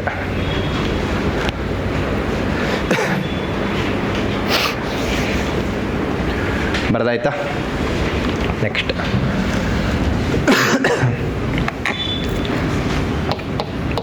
Question number 4. Fourth question ನೋಡಿ. 2 cyclists cover the same distance in 15 kilometers per hour and 16 kilometers per hour respectively. Find the distance traveled by each if one person takes 16 minutes longer than the other person. Observe ಮಾಡಿ, ನಿನ್ನೆ ಅಷ್ಟೇ time and work ಮಾಡಿದೆ. ಮೊನ್ನೆ work is constant ಅಂತ ಅಂದ್ಕೊಂಡ್ವಿ. Constant ಅಂದರೆ fixed quantity ಅಂತಲೂ ಅಂದ್ಕೊಂಡ್ವಿ. ಆ ಕಾರಣದಿಂದ ವರ್ಕ್ ಅನ್ನೋದನ್ನ ನಾವು ಯಾವ ನಂಬರ್ ಆದರೂ ಫಿಕ್ಸ್ ಮಾಡ್ಕೊಬೋದು ಅಂತ ಅಂದ್ಕೊಂಡ್ವಿ. ಈಸಿ ಕ್ಯಾಲ್ಕುಲೇಷನು ಹೋಲ್ ನಂಬರ್ಸಲ್ಲಿ ಬರೋಕ್ಕೆ ಈಸಿಯಾಗಿ ಆಗಲಿ ಅಂತ ನಮಗೆ ಏನು ಡೇಸ್ ಕೊಟ್ಟಿದ್ದಾರೋ ಕ್ವಶನಲ್ಲಿ, ಆ ಡೇಸ್ದು ಎಲ್ ಸಿ ಎಮ್ ತೊಗೊತೀವಿ. ಎಲ್ ಸಿ ಎಮ್ ತೊಗೊಂಡ್ರೆ ನಮಗೆ ಆವಾಗ 40 ಚಾಕ್ಲೇಟ್ಸ್ ಅಂದ್ಕೊಂಡ್ವಿ. 40/10 ಅನ್ನೋದು ಹೋಲ್ ನಂಬರು, 40/40 ಅನ್ನೋದು ಹೋಲ್ ನಂಬರು. ಆ್ಯಡ್ ಮಾಡೋಕ್ಕೆ ಅಥವಾ ಸಪ್ರೇಟ್ ಮಾಡೋಕ್ಕೆಲ್ಲ ಈಸಿ ಆಗುತ್ತೆ ಅಂತ ಹೇಳಿ ಎಲ್ ಸಿ ಎಮ್ ಕಾನ್ಸೆಪ್ಟ್ ಉಪಯೋಗಿಸಿದ್ವಿ. ಜ್ಞಾಪಕ ಇದೆಯಾ? ಟೈಮ್ ಆ್ಯಂಡ್ ವರ್ಕ್ ಮಾಡಿದ್ವಿ. ಸೇಮ್ ಗೋಲ್ ಇಲ್ಲೂ ಯಾವುದರಲ್ಲಿ? ಟೈಮ್, ಸ್ಪೀಡ್ ಆ್ಯಂಡ್ ಡಿಸ್ಟೆನ್ಸಲ್ಲೂ. ಇಲ್ಲಿ ಏನು? ಅಲ್ಲಿ ವರ್ಕ್ ಕಾನ್ಸ್ಟೆಂಟ್ ಅಂತ, ಇಲ್ಲೇನು? Distance is constant. ಅದ್ರ ಜೊತೆಗೆ ಅವನೇ ಕ್ವಶನಲ್ಲಿ ಬೇರೆ ಕೊಟ್ಬಿಟ್ಟಿದ್ದಾನೆ. 2 cyclists cover the same distance, ಅಂದರೆ ಡಿಸ್ಟೆನ್ಸ್ ಸೇಮ್ ಅಂತ ಅವನು ಕೊಟ್ಟಿದ್ದಾನೆ ಈ ಕ್ವಶನಲ್ಲಿ. ಕೊಟ್ಟಿಲ್ಲ ಅಂದರೂ ಬೈ ಡಿಫಾಲ್ಟ್ ಈ ಟಾಪಿಕಿಗೆ ಡಿಸ್ಟೆನ್ಸ್ ಈಸ್ ಕಾನ್ಸ್ಟೆಂಟ್. ಯಾಕಂದರೆ ನನ್ನ ರೂಟ್ ಏನು ಚೇಂಜ್ ಸ್ಪೀಡಾಗಿ ಹೋಗಿದ ತಕ್ಷಣ ರೂಟ್ ಏನು ಕಮ್ಮಿ ಆಗಲ್ಲ ಅಥವಾ ಜಾಸ್ತಿ ಆಗಲ್ಲ, ಅಷ್ಟೇ ಡಿಸ್ಟೆನ್ಸೇ ಇರುತ್ತೆ. ಅರ್ಥ ಆಗ್ತಿದೆ ಅಲ್ವಾ? So distance is constant. ಇವಾಗ ಅವನೇನು ಹೇಳ್ತಿದ್ದಾನೆ? ಇಲ್ಲಿಂದ ಇಲ್ಲಿ ತನಕ ಸೈಕ್ಲಿಸ್ಟ್ ಟ್ರಾವೆಲ್ ಮಾಡ್ತಿದ್ದಾನೆ. So distance is constant. ಕರೆಕ್ಟಾ? ಮೊದಲನೇ ಸೈಕ್ಲಿಸ್ಟ್ 1 15 kilometers per hour ಸ್ಪೀಡಲ್ಲಿ ಹೋಗ್ತಾ ಇದ್ದಾನೆ. ಎರಡನೇ ಸೈಕ್ಲಿಸ್ಟು 16 kilometers per hour ಸ್ಪೀಡಲ್ಲಿ ಹೋಗ್ತಿದ್ದಾನೆ. ಅರ್ಥ ಆಗ್ತಿದೆಯಾ? ಇವನು ಇಲ್ಲಿಂದ ಇಲ್ಲಿಗೆ ಹೋಗ್ತಾ ಇದ್ದಾನೆ, ಎರಡನೇವನು ಇಲ್ಲಿಂದ ಇಲ್ಲಿಗೆ ಬರ್ತಾ ಇದ್ದಾನೆ. ಆದರೆ ಮೊದಲನೇವನು ಈ ಸ್ಪೀಡು, ಎರಡನೇವನು ಈ ಸ್ಪೀಡಲ್ಲಿ ಹೋಗ್ತಿದ್ದಾನೆ. Find the distance travelled by each. ಅವರಿಬ್ಬರು ಎಷ್ಟು ಡಿಸ್ಟೆನ್ಸ್ ಟ್ರಾವೆಲ್ ಮಾಡಿದ್ರು ಅನ್ನೋದು ಕ್ವಶನ್ನು. ಅಂದರೆ basically distance is equal to question mark ಈ ಕ್ವಶನಲ್ಲಿ. If 1 person takes 16 minutes longer than the other. ಒಬ್ಬ ಇನ್ನೊಬ್ಬಂಗಿನ್ನ 16 ನಿಮಿಷ ಜಾಸ್ತಿ ತೊಗೊತಾನಂತೆ. ಯಾರ ಪ್ರಕಾರ? ಕ್ವಶನ್ ಪ್ರಕಾರ. ನೋಡೋಣ ಅದನ್ನು. 16 ನಿಮಿಷ ಆಮೇಲೆ ಬಿಟ್ಬಿಡೋಣ, ಅದಕ್ಕೆ ಆಮೇಲೆ ಬರೋಣ. ಈಗ ನೋಡಿ, ಡಿಸ್ಟೆನ್ಸ್ ಕಾನ್ಸ್ಟೆಂಟು. ನಿಮ್ಮ text book let the distance B X. let the distance be x. Speed is equal to distance by time. So distance is equal to speed into time. ಕರೆಕ್ಟಾ? let the distance be x. ಮೊದಲನೇ cyclist 1 ಅವನು travel ಮಾಡ್ತಿರೋ speed 15. ಅಥವಾ time is equal to, ಉಲ್ಟಾ ಬರೆಯೋಣ ಇದನ್ನು, time is equal to distance by speed.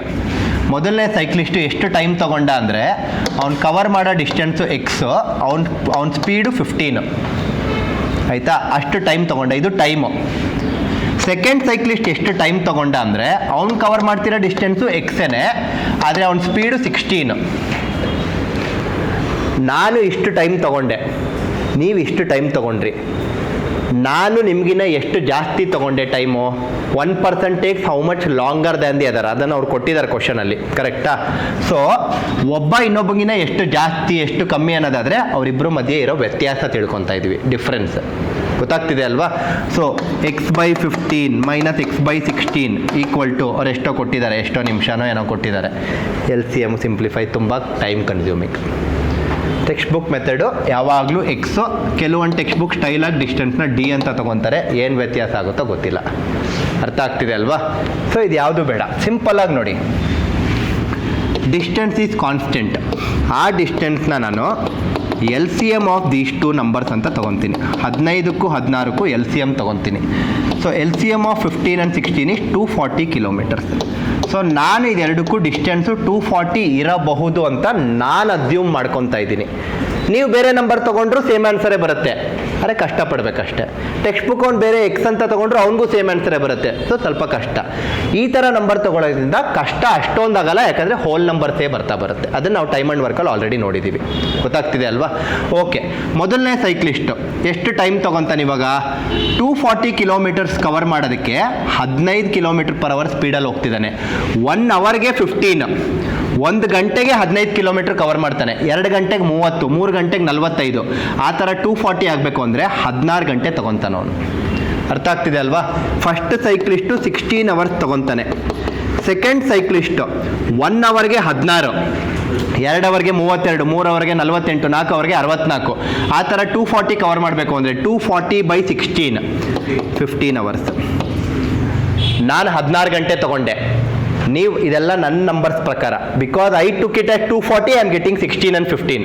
All numbers what is return on the board right now are according to my assumption. ಅರ್ಥ ಆಗ್ತಿದೆಯಾ? According to my assumption, one person is taking 16, second person is taking 15. One person is taking how much more than another person? 1 hour more. ಅರ್ಥ ಆಗ್ತಿದೆಯಾ? Right. One person is taking 1 hour more than another person. 1 hour ಅಂದರೆ 60 minutes. Minutes ಯಾಕೆ ಹಾಕಿದ್ರಿ sir? ಕ್ವಶನಲ್ಲೂ minutes ಅಲ್ಲೇ ಕೊಟ್ಟಿದ್ದಾರೆ, ಗೊತ್ತಾಗ್ತಿದೆಯಾ? But according to question, one person is taking 16 minutes longer than the another person. ಇದು ನನ್ನ ಪ್ರಕಾರ, ಇದು ಅವನ ಪ್ರಕಾರ. ಆದರೆ ಕ್ವಶನ್ ಪ್ರಕಾರನೇ ನಾವು ಆನ್ಸರ್ ಕಂಡುಹಿಡಿಬೇಕು, ನಮ್ಮ ಇಷ್ಟ ಬಂದಿದ್ದ ಪ್ರಕಾರ ಅಲ್ಲ.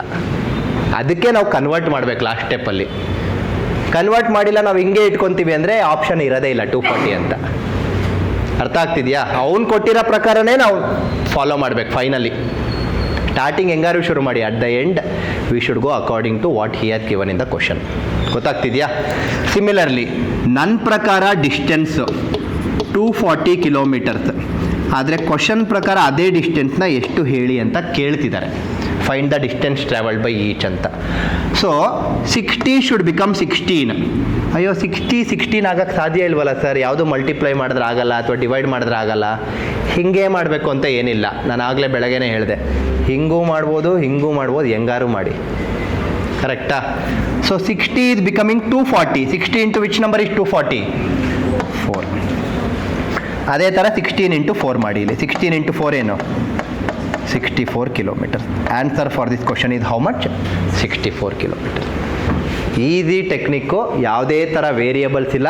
ನೀವು ಇಷ್ಟು ಸ್ಕ್ರೀನ್ ನೋಡಿದ್ರೆ ಎಲ್ಲೂ ಕೂಡ ನಿಮಗೆ ಫ್ರ್ಯಾಕ್ಷನ್ ಬರಲ್ಲ, ವೇರಿಯಬಲ್ಸ್ ಬರಲ್ಲ, ಎಲ್ಲ ಹೋಲ್ ನಂಬರ್ಸೇ. 16 ಮತ್ತು 15 ಡಿಫ್ರೆನ್ಸ್ ಏನು 1 hour ಅಂತ ಆರಾಮಾಗಿ ಹೇಳ್ಬೋದು. I hope every one is clear.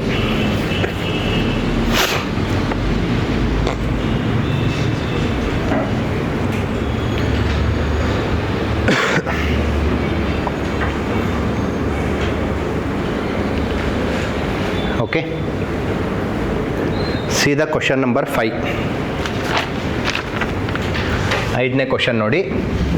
Same logic. ನಮ್ಗೆ ಈ ಥರ ಲಾಜಿಕ್ ಗೊತ್ತಾಗೋದ್ರೆ ಇನ್ನು ಅದಕ್ಕೆ ನೀಟಾಗಿ ಫಿಕ್ಸ್ ಆಗಿ ಅದನ್ನೇ ಕಲಿತಾ ಇರಬೇಕು. ಸೀದಾ 5th question. A car completes A journey in 15 hours. ಅಂದರೆ ಒಂದು ಕಾರು ಎ ಇಂದ ಬಿಗೆ ಹೋಗಬೇಕು ಅಂತ ಅಂದ್ಕೊಳ್ಳಿ. ಸೊ ಎ ಇಂದ ಬಿಗೆ ಹೋಗೋದಕ್ಕೆ ಟೋಟಲ್ ಟೈಮು 15 hours ಅಂತ ಕ್ವಶನ್ ಅವನು ಕೊಡ್ತಿದ್ದಾನೆ. ಆಯಿತು, ನೋಡೋಣ. ಸದ್ಯಕ್ಕೆ ಬರ್ದಿದ್ದೀನಿ ಅಷ್ಟೇ, ಆಯಿತಾ? 15 hours.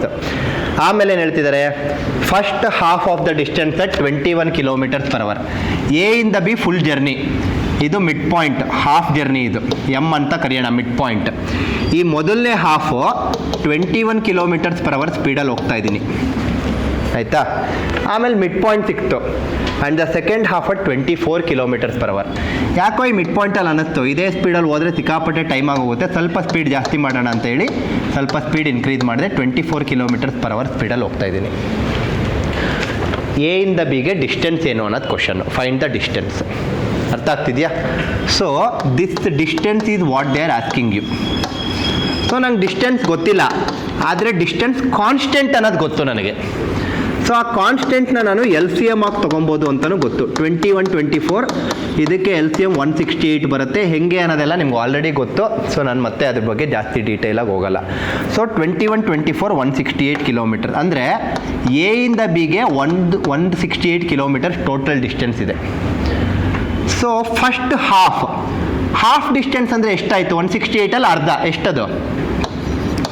84 km. Second half M ಇಂದ ಬಿಗೆ ಅದು ಕೂಡ 84.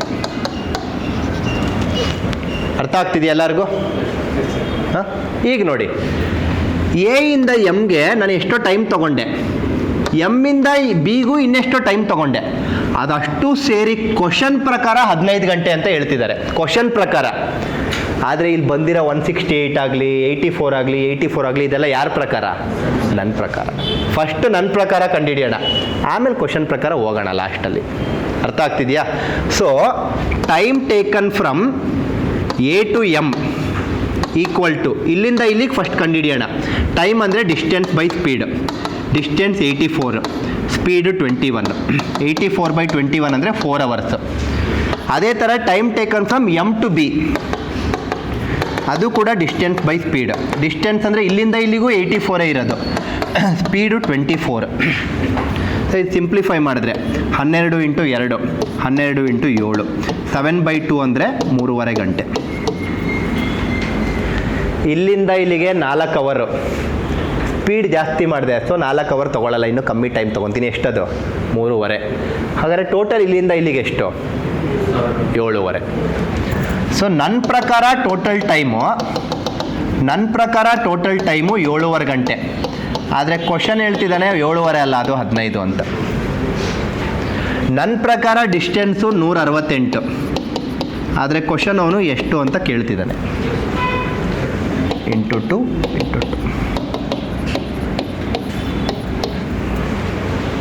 ಅಷ್ಟೆ. ಸರ್ 168 × 2 ಮಾಡೋದು ವೇಸ್ಟ್ ಅಲ್ವಾ ಸರ್? Digital some ಹಾಕ್ಲಾ? ಚಿಕ್ಕ ನಂಬರ್ಸ್ಗೆಲ್ಲ ಹಾಕಕ್ಕೆ ಹೋಗ್ಬಿಡ್ರಿ, ಅದೇ ಟೈಮ್ ವೇಸ್ಟು. ಚಿಕ್ಕ ನಂಬರ್ಸ್ಗೂ ಡಿಜಿಟಲ್ ಸಮ್ ಹಾಕೊಂಡು 4 ಆಪ್ಷನ್ ಹುಡುಕೋದ್ರ ಬದಲು ಇದು ಮಲ್ಟಿಪ್ಲೈಯೇ ಮಾಡಿಬಿಡ್ಬೋದು. ಎಲ್ಲಿ ಏನು ಮಾಡಬೇಕು, ಯಾವ ಟೈಮಲ್ಲಿ ಮಲ್ಟಿಪ್ಲೈ ಮಾಡಬೇಕು, ಯಾವ ಟೈಮಲ್ಲಿ ಡಿಜಿಟಲ್ ಸಮ್ ಹಾಕಬೇಕು, ನೀವು ಅದನ್ನು ಅರ್ಥ ಮಾಡ್ಕೊಬೇಕು. ಹಾಕೋದು ತಪ್ಪೇನಿಲ್ಲ, ನಮಗೆ ಟೈಮ್ ವೇಸ್ಟ್ ಅಷ್ಟೇ.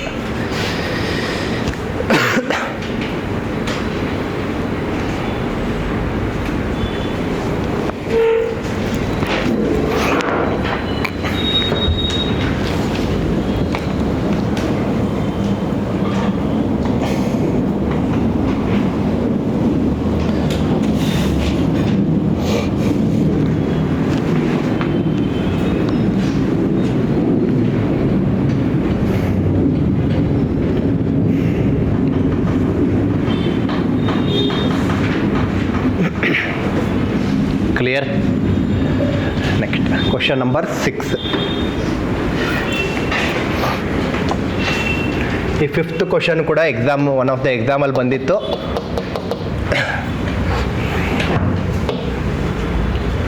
ಸಿಕ್ಸ್ತ್ ಕ್ವಶನ್ ನೋಡಿ. A person covers 5/18 of total journey by train, 7/20 by bus, 4/15 of total journey by car, and the remaining 190 meters on foot. Find the total journey. See, this is where this concept is very important. ಈ ಥರ ಕ್ವಶನ್ಸಲ್ಲಿ totally ನಾನು A ಇಂದ ಬಿಗೆ ಹೋಗಬೇಕು, ಬೆಂಗಳೂರಿಂದ ಮೈಸೂರಿಗೆ ಹೋಗಬೇಕು, ಆಯಿತಾ? ನಾನು ಬೆಂಗಳೂರಿಂದ ಮೈಸೂರಿಗೆ ಬೇರೆ ಬೇರೆ ರೀತಿಲಿ ಹೋಗ್ತಾ ಇದ್ದೀನಿ. ಅವ್ರ ಕ್ವಶನ್ನಲ್ಲಿ ಏನೇನು ಹೇಳ್ತಿದ್ದಾರೋ ಸದ್ಯಕ್ಕೆ ಅದನ್ನು ಬರಿತಾ ಇದ್ದೀನಿ. 5/18 ಈ ಎಂಟೈರ್ ಟೋಟಲ್ ಜರ್ನಿಲಿ 5/18 ಬಂದು ನಾನು ಟ್ರೈನಲ್ಲಿ ಹೋಗ್ತಾ ಇದ್ದೀನಿ, 7/20 ಬಂದು ಬಸ್ಸಲ್ಲಿ ಹೋಗ್ತಾ ಇದ್ದೀನಿ, 4/15 ಬಂದು ಕಾರಲ್ಲಿ ಹೋಗ್ತಾ ಇದ್ದೀನಿ, ಆ್ಯಂಡ್ ಮಿಕ್ಕಿದ 190 ಮೀಟರು ನಡ್ಕೊಂಡು ಹೋಗ್ತಾ ಇದ್ದೀನಿ ಬೈ ಫುಟ್ ಅಥವಾ walk. Find the total journey. Find the total journey ಅಂದರೆ ಟೋಟಲ್ ಡಿಸ್ಟೆನ್ಸ್ ಬೇಸಿಕಲಿ. ಅರ್ಥ ಆಗ್ತಿದೆ ಅಲ್ವಾ? ಸೊ ಈ ಥರ ಫ್ರ್ಯಾಕ್ಷನಲ್ಲಿ ಬೇರೆ ಕೊಟ್ಬಿಟ್ಟಿದ್ದಾರೆ ಇವಾಗ, ರೈಟ್? ನಾವು ಅಬ್ಸರ್ವ್ ಮಾಡಿ. ಅವನೇನು ಹೇಳ್ತಿದ್ದಾನೆ ಗೊತ್ತಾ? ಇದೆಲ್ಲ ನೀವು ಚೆನ್ನಾಗಿ ಅರ್ಥ ಮಾಡ್ಕೊಬೇಕು. ಅರ್ಥ ಮಾಡ್ಕೊಂಡ್ರೇ ಆಪ್ಟಿಟ್ಯೂಡ್ ತುಂಬ ಈಸಿ ಆಗೋದು. ಎ ಪರ್ಸನ್ ಟ್ರಾವೆಲ್ಸ್ 5/18 ಆಫ್ ಅಂದರೆ ಮಲ್ಟಿಪ್ಲಿಕೇಶನ್ನು, ಟೋಟಲ್ ಜರ್ನಿ ಬೈ ಟ್ರೈನ್ ಅಂತ ಹೇಳ್ತಿದ್ದಾನೆ. ಕರೆಕ್ಟಾ? Next 7/20 of total journey. ಇದೆಲ್ಲ ಬರೆಯೋದು ಬೇಡ ಆ್ಯಕ್ಚುಲಿ, ಬಟ್ ನಿಮಗೆ ಎಕ್ಸ್ಪ್ಲೈನ್ ಮಾಡೋದಕ್ಕೆ ಇದೆಲ್ಲ ನಂಗೆ ಅವಶ್ಯಕತೆ ಇದ್ದೇ ಇದೆ. Bus 4/15 of total journey by car. Remaining foot ಬಿಟ್ಟಾಕಿ, ಅದನ್ನ ಆಮೇಲೆ ನೋಡ್ಕೊಳ್ಳೋಣ. ಇಷ್ಟು ಅರ್ಥ ಆಯ್ತಲ್ವಾ? ನಾನು ನಿಮಗೆ ಫಸ್ಟ್ ಕ್ಲಾಸಿಂದ ಹೇಳ್ತಾ ಇದ್ದೀನಿ, ನನ್ನ ಇಂಟೆನ್ಷನ್ ಏನಂದರೆ ಪ್ರಾಬ್ಲಮ್ನ ಸಿಂಪ್ಲಿಫೈ ಮಾಡೋದು. ಪ್ರಾಬ್ಲಮ್ ಸಿಂಪ್ಲಿಫೈ ಯಾವಾಗ ಆಗುತ್ತೆ ಅಂದರೆ, ಒಂದು ನಾವು ವೇರಿಯೇಬಲ್ಸ್ ಯೂಸ್ ಮಾಡದೇ ಇದ್ದಾಗ, ಎರಡನೇದು ನಾವು ಫ್ರ್ಯಾಕ್ಷನ್ ಯೂಸ್ ಮಾಡದೇ ಇದ್ದಾಗ. ಅರ್ಥ ಆಗ್ತಿದೆಯಾ? ಆದರೆ ಇವಾಗ ಸದ್ಯಕ್ಕೆ ವೇರಿಯೇಬಲ್ ಬಿಟ್ಟಾಕಿ. ನಾವು ವೇರಿಯೇಬಲ್ಸ್ ಇವಾಗ ಟೈಮ್, ಸ್ಪೀಡ್ ಆ್ಯಂಡ್ ಡಿಸ್ಟೆನ್ಸಲ್ಲಿ ಯೂಸ್ ಮಾಡಲ್ಲ ಅಂತ ಗೊತ್ತಾಯಿತು. ಆದರೆ ಫ್ರ್ಯಾಕ್ಷನ್ ಯೂಸ್ ಮಾಡಬಾರ್ದು ಅಂತಲೂ ನಾನು ಹೇಳಿದೆ ನಿಮಗೆ. ಫ್ರಾಕ್ಷನ್ ಯೂಸ್ ಮಾಡಬಾರ್ದು ಅಂದರೆ ಅರ್ಥ ಏನು? ಫಸ್ಟ್ ಆಫ್ ಆಲ್ ಯಾವಾಗ ಒಂದು ನಂಬರ್ ಫ್ರಾಕ್ಷನ್ ಆಗುತ್ತೆ, ಡಿನಾಮಿನೇಟ್ರ್ ಇದ್ದರೆ ಮಾತ್ರನೇ ಫ್ರಾಕ್ಷನ್. ಡಿನಾಮಿನೇಟ್ರೇ ಇಲ್ಲ ಅಂದರೆ ಅದು ಹೋಲ್ ನಂಬರ್ ಆಗುತ್ತೆ. ಕರೆಕ್ಟ್ ಅಲ್ವಾ? ಅಂದರೆ ನನ್ನ ಇಂಟೆನ್ಷನ್ ಏನಂದರೆ, ಈ ಪ್ರತಿ 3 ನಂಬರ್ ಏನು ಕೊಟ್ಟಿದ್ದಾನೆ 3 ಫ್ರ್ಯಾಕ್ಷನ್ನು, ಆ 3 ನಂಬರ್ಸಲ್ಲಿ ಡಿನಾಮಿನೇಟ್ರನ್ನ ಕತ್ತರಿಸೋದೇ ನನ್ನ intention. I should eliminate denominator in each of these fractions. So ಈಗ ನನಗೆ 18 ಕ್ಯಾನ್ಸಲ್ ಆಗಬೇಕು. 18 ಕ್ಯಾನ್ಸಲ್ ಆಗಬೇಕು ಅಂದರೆ ಟೋಟಲ್ ಜರ್ನಿ ಅನ್ನೋದನ್ನ ನಾನು ಮಲ್ಟಿಪಲ್ ಆಫ್ 18 ತೊಗೊಬೇಕು, ಅಥವಾ 18 ಅಂತಾನೆ ತೊಗೊಬೋದು. ಆವಾಗ 18 ಕ್ಯಾನ್ಸಲ್ ಆಗುತ್ತೆ, ಅಥವಾ 36 18 ಕ್ಯಾನ್ಸಲ್ ಆಗುತ್ತೆ. ಇಲ್ಲಿ ನಾನು 18 ಅಂತ ಟೋಟಲ್ ಜರ್ನಿಗೆ ತೊಗೊಂಡ್ಬಿಟ್ರೆ ಸೇಮ್ ಪ್ರಾಬ್ಲಮೇ ಆಗಿರೋದ್ರಿಂದ ಅದೇ 18 ಇಲ್ಲೂ ಹಾಕ್ಬೇಕು ನಾನು. ಅರ್ಥ ಆಗ್ತಿದೆಯಾ? ಅದೇ 18 ಇಲ್ಲೂ ಬರಬೇಕು. ಟೋಟಲ್ ಜರ್ನಿ ಜಾಗದಲ್ಲಿ 18 ಬರಬೇಕು. ಆದರೆ ಇಲ್ಲಿ 18 ಹಾಕಿದ್ರೆ ಇಲ್ಲಿ 20 ಜೊತೆ ಕ್ಯಾನ್ಸಲ್ ಆಗಲ್ಲ. ಕ್ಯಾನ್ಸಲ್ ಏನೋ ಆಗುತ್ತೆ, ಸಿಂಪ್ಲಿಫೈ ಆಗುತ್ತೆ, ಆದರೆ ಡಿನಾಮಿನೇಟ್ರ್ ಫುಲ್ ಕ್ಯಾನ್ಸಲ್ ಆಗಲ್ಲ. ಮತ್ತೆ ಏನೋ ಒಂದು ಬೇರೆ ಡಿನಾಮಿನೇಟ್ರ್ ಬಂದು ಹುಟ್ಕೊಳ್ಳುತ್ತೆ ಅಷ್ಟೇ. ಅದೇ 18 ಇಲ್ಲೂ ಹಾಕ್ಬೇಕು ನಾನು.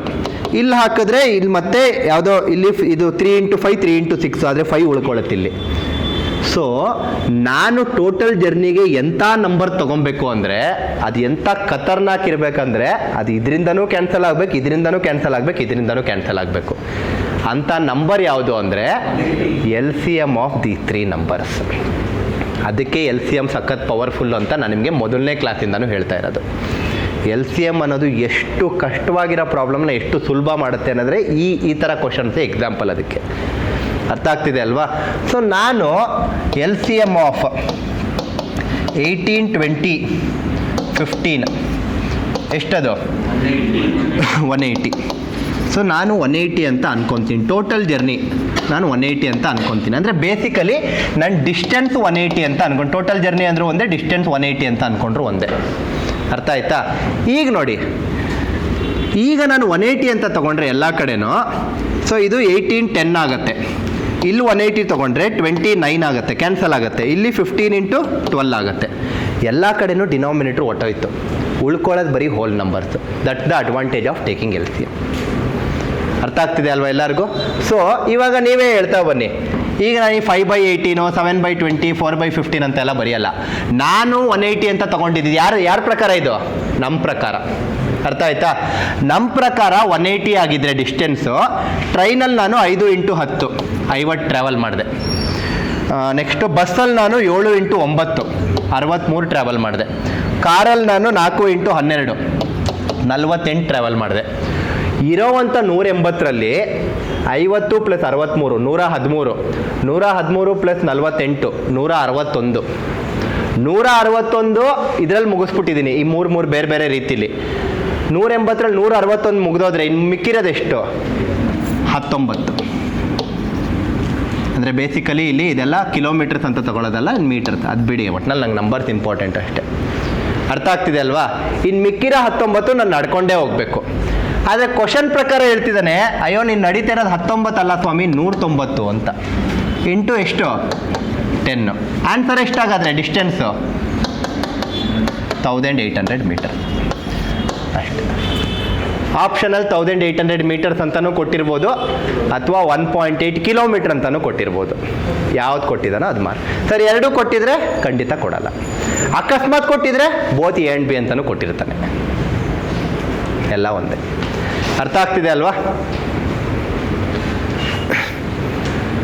ಸೊ ನಾನು ಮತ್ತೆ ಹೇಳೋದು ಅದೇ, LCM ಕಾನ್ಸೆಪ್ಟನ್ನ ದಯವಿಟ್ಟು ಯೂಸ್ ಮಾಡಿ. ಫ್ರ್ಯಾಕ್ಷನ್ಸು ತುಂಬ ಸಿಂಪ್ಲಿಫೈ ಆಗುತ್ತೆ, ತುಂಬ ಈಸಿ ಆಗುತ್ತೆ ನಿಮ್ಮ ಪ್ರಾಬ್ಲಮ್ಮು. ಹೇಳಿ. ಟ್ರೈನು, ಬಸ್ಸು ಮತ್ತು ಕಾರು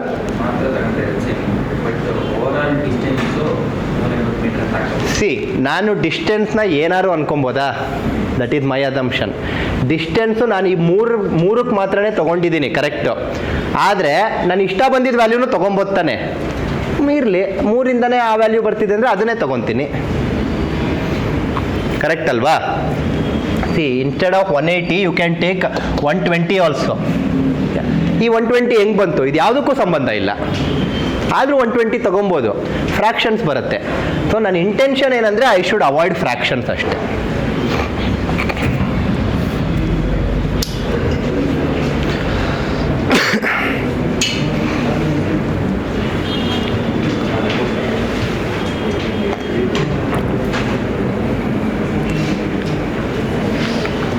ಕ್ಲಿಯರ್? ಡೌಟ್ ಇದೆಯಾ ಯಾರಿಗಾರು? ಡೌಟ್ ಇದೆಯಾ ನಿಮಗೆ?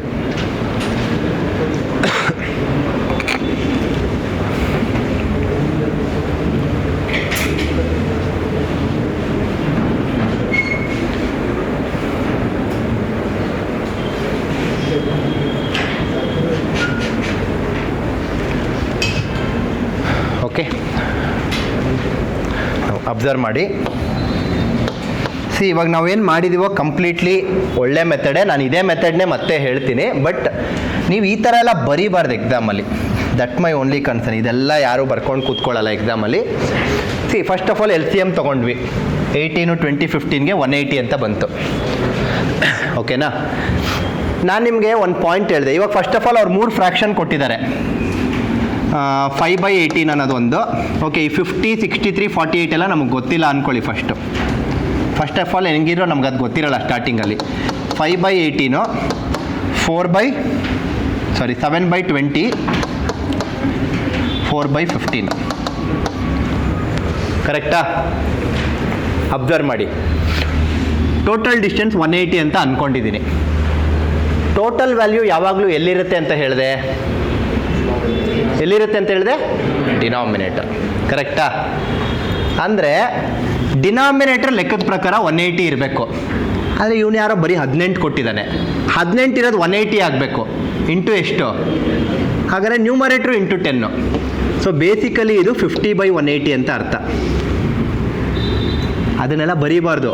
ಬರೀ ನಮಗೆ 50 ಬೇಕಷ್ಟೇ. ಅಷ್ಟೇ ಮೈಂಡಲ್ಲಿ ಇಟ್ಕೊಬೇಕು. ನೆಕ್ಸ್ಟು ಇಷ್ಟೊಂದೆಲ್ಲ ಬರ್ದು ವೇಸ್ಟ್ ಮಾಡಬಾರ್ದು ಟೈಮು.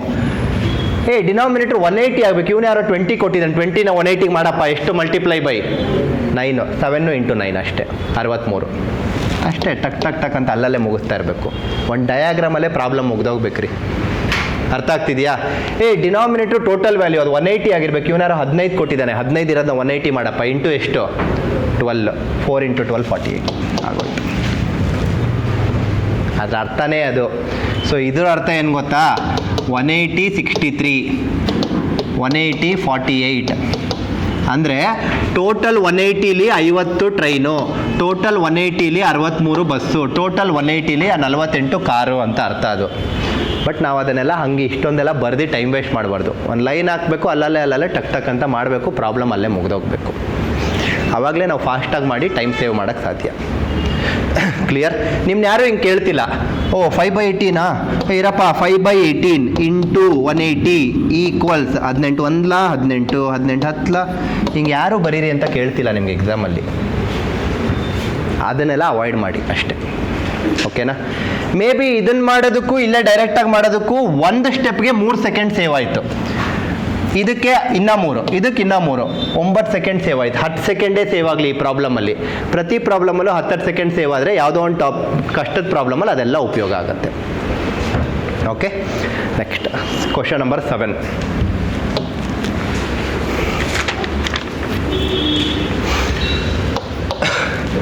ಅಬ್ಸರ್ವ್ ಮಾಡಿ.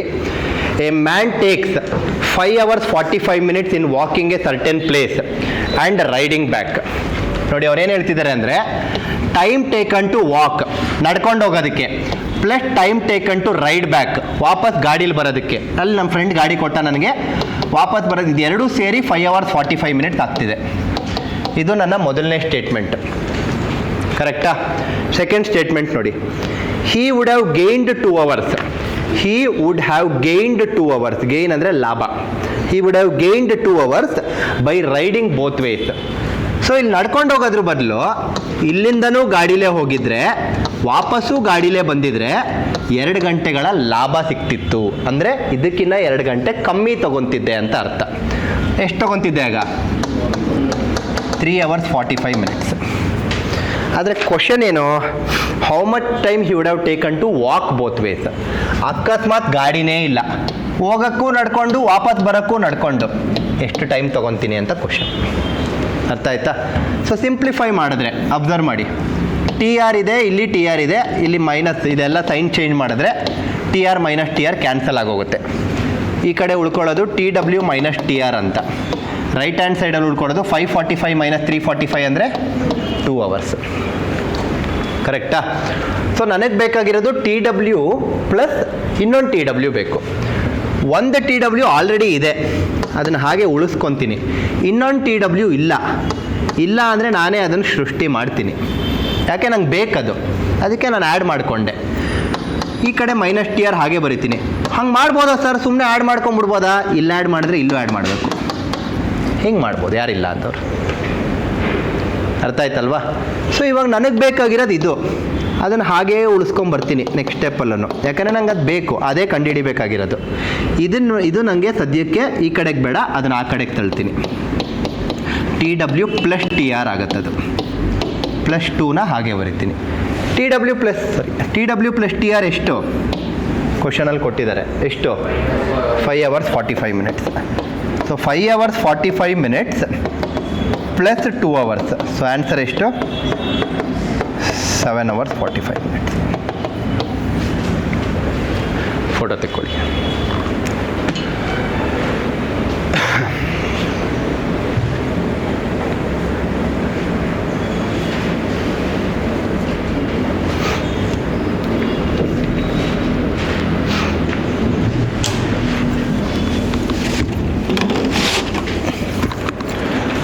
ಅರ್ಥ ಆಗ್ತಿದೆಯಾ ಎಲ್ಲರಿಗೂ? ಕ್ಲಿಯರ್? ಅಬ್ಸರ್ವ್ ಮಾಡಿ, ಲಾಜಿಕಲಿ ಥಿಂಕ್ ಮಾಡೋಣ. ಪೆನ್ನು ಬೇಡ, ವೈಟು, ಆರೆಂಜು, ಎಲ್ಲೋ, ಯಾವ ಕಲರು ಬೇಡ. ಲಾಜಿಕಲಿ ಥಿಂಕ್ ಮಾಡಿ. ಇಲ್ಲಿಂದ ನಾನು ನನ್ನ ಫ್ರೆಂಡ್ ಮನೆಗೆ ಹೋಗ್ಬೇಕು. ಹೋಗ್ತಾ ಗಾಡಿ ಇಲ್ಲ, ನನ್ನ ಗಾಡಿ ಅವ್ರ ಮನೇಲಿ ನೆನ್ನೆ ರಾತ್ರಿ ಬಿಟ್ಬಿಟ್ಟಿದ್ದೀನಿ. ತೊಗೊಂಬರಕ್ಕೆ ಹೋಗ್ತಾಯಿದ್ದೀನಿ. ಹೋಗ್ತಾ ನಡ್ಕೊಂಡು ಹೋದೆ. ವಾಪಸ್ ಬರ್ತಾ ಗಾಡೀಲಿ ಬಂದೆ. 5:45 ಗಂಟೆ ತೊಗೊಂಡೆ. ಅದು ಫಸ್ಟ್ ಸಿನಾರಿಯೋ. ಹೋಗ್ತಾ ನಡ್ಕೊಂಡು ಹೋದೆ, ಇಲ್ಲಿಂದ ಅಲ್ಲಿಗೆ ನಡ್ಕೊಂಡು ಹೋದೆ, ಅಲ್ಲಿಂದ ಇಲ್ಲಿಗೆ ಗಾಡೀಲಿ ಬಂದೆ. 5:45 ಗಂಟೆ ಆಯಿತು. ಕರೆಕ್ಟಾ? ಅಕಸ್ಮಾತ್ ಗಾಡಿ ಇದ್ದಿದ್ರೆ ಹೋಗ್ತಾನೂ ಗಾಡೀಲೇ ಹೋಗ್ತಿದ್ದೆ ಅಂದರೆ ನಡೆಯೋದ್ರ ಬದಲು ಗಾಡೀಲಿ ಹೋದರೆ, ಕರೆಕ್ಟಾಗಿ ಗಮನ ಇಡಿ, ನಡೆಯೋದ್ರ ಬದಲು ಗಾಡಿ ಯೂಸ್ ಮಾಡಿದ್ರೆ ವಾಪಸ್ ಬರ್ಬೇಕಾದ್ರೆ ಫಸ್ಟ್ ಸಿನಾರಿಯೋಲು ಗಾಡಿ, ಸೆಕೆಂಡ್ ಸಿನಾರಿಯೋ ಗಾಡಿ ಬಿಟ್ಟಾಕಿ. ಅದಕ್ಕೆ ಅದೆರಡು ಕ್ಯಾನ್ಸಲ್ ಆಗಿರೋದು ಈಕ್ವೇಷನ್ ವೈಸ್. ಇದು ಮೊದಲನೇ ಡೇ ಸಿನಾರಿಯೋ.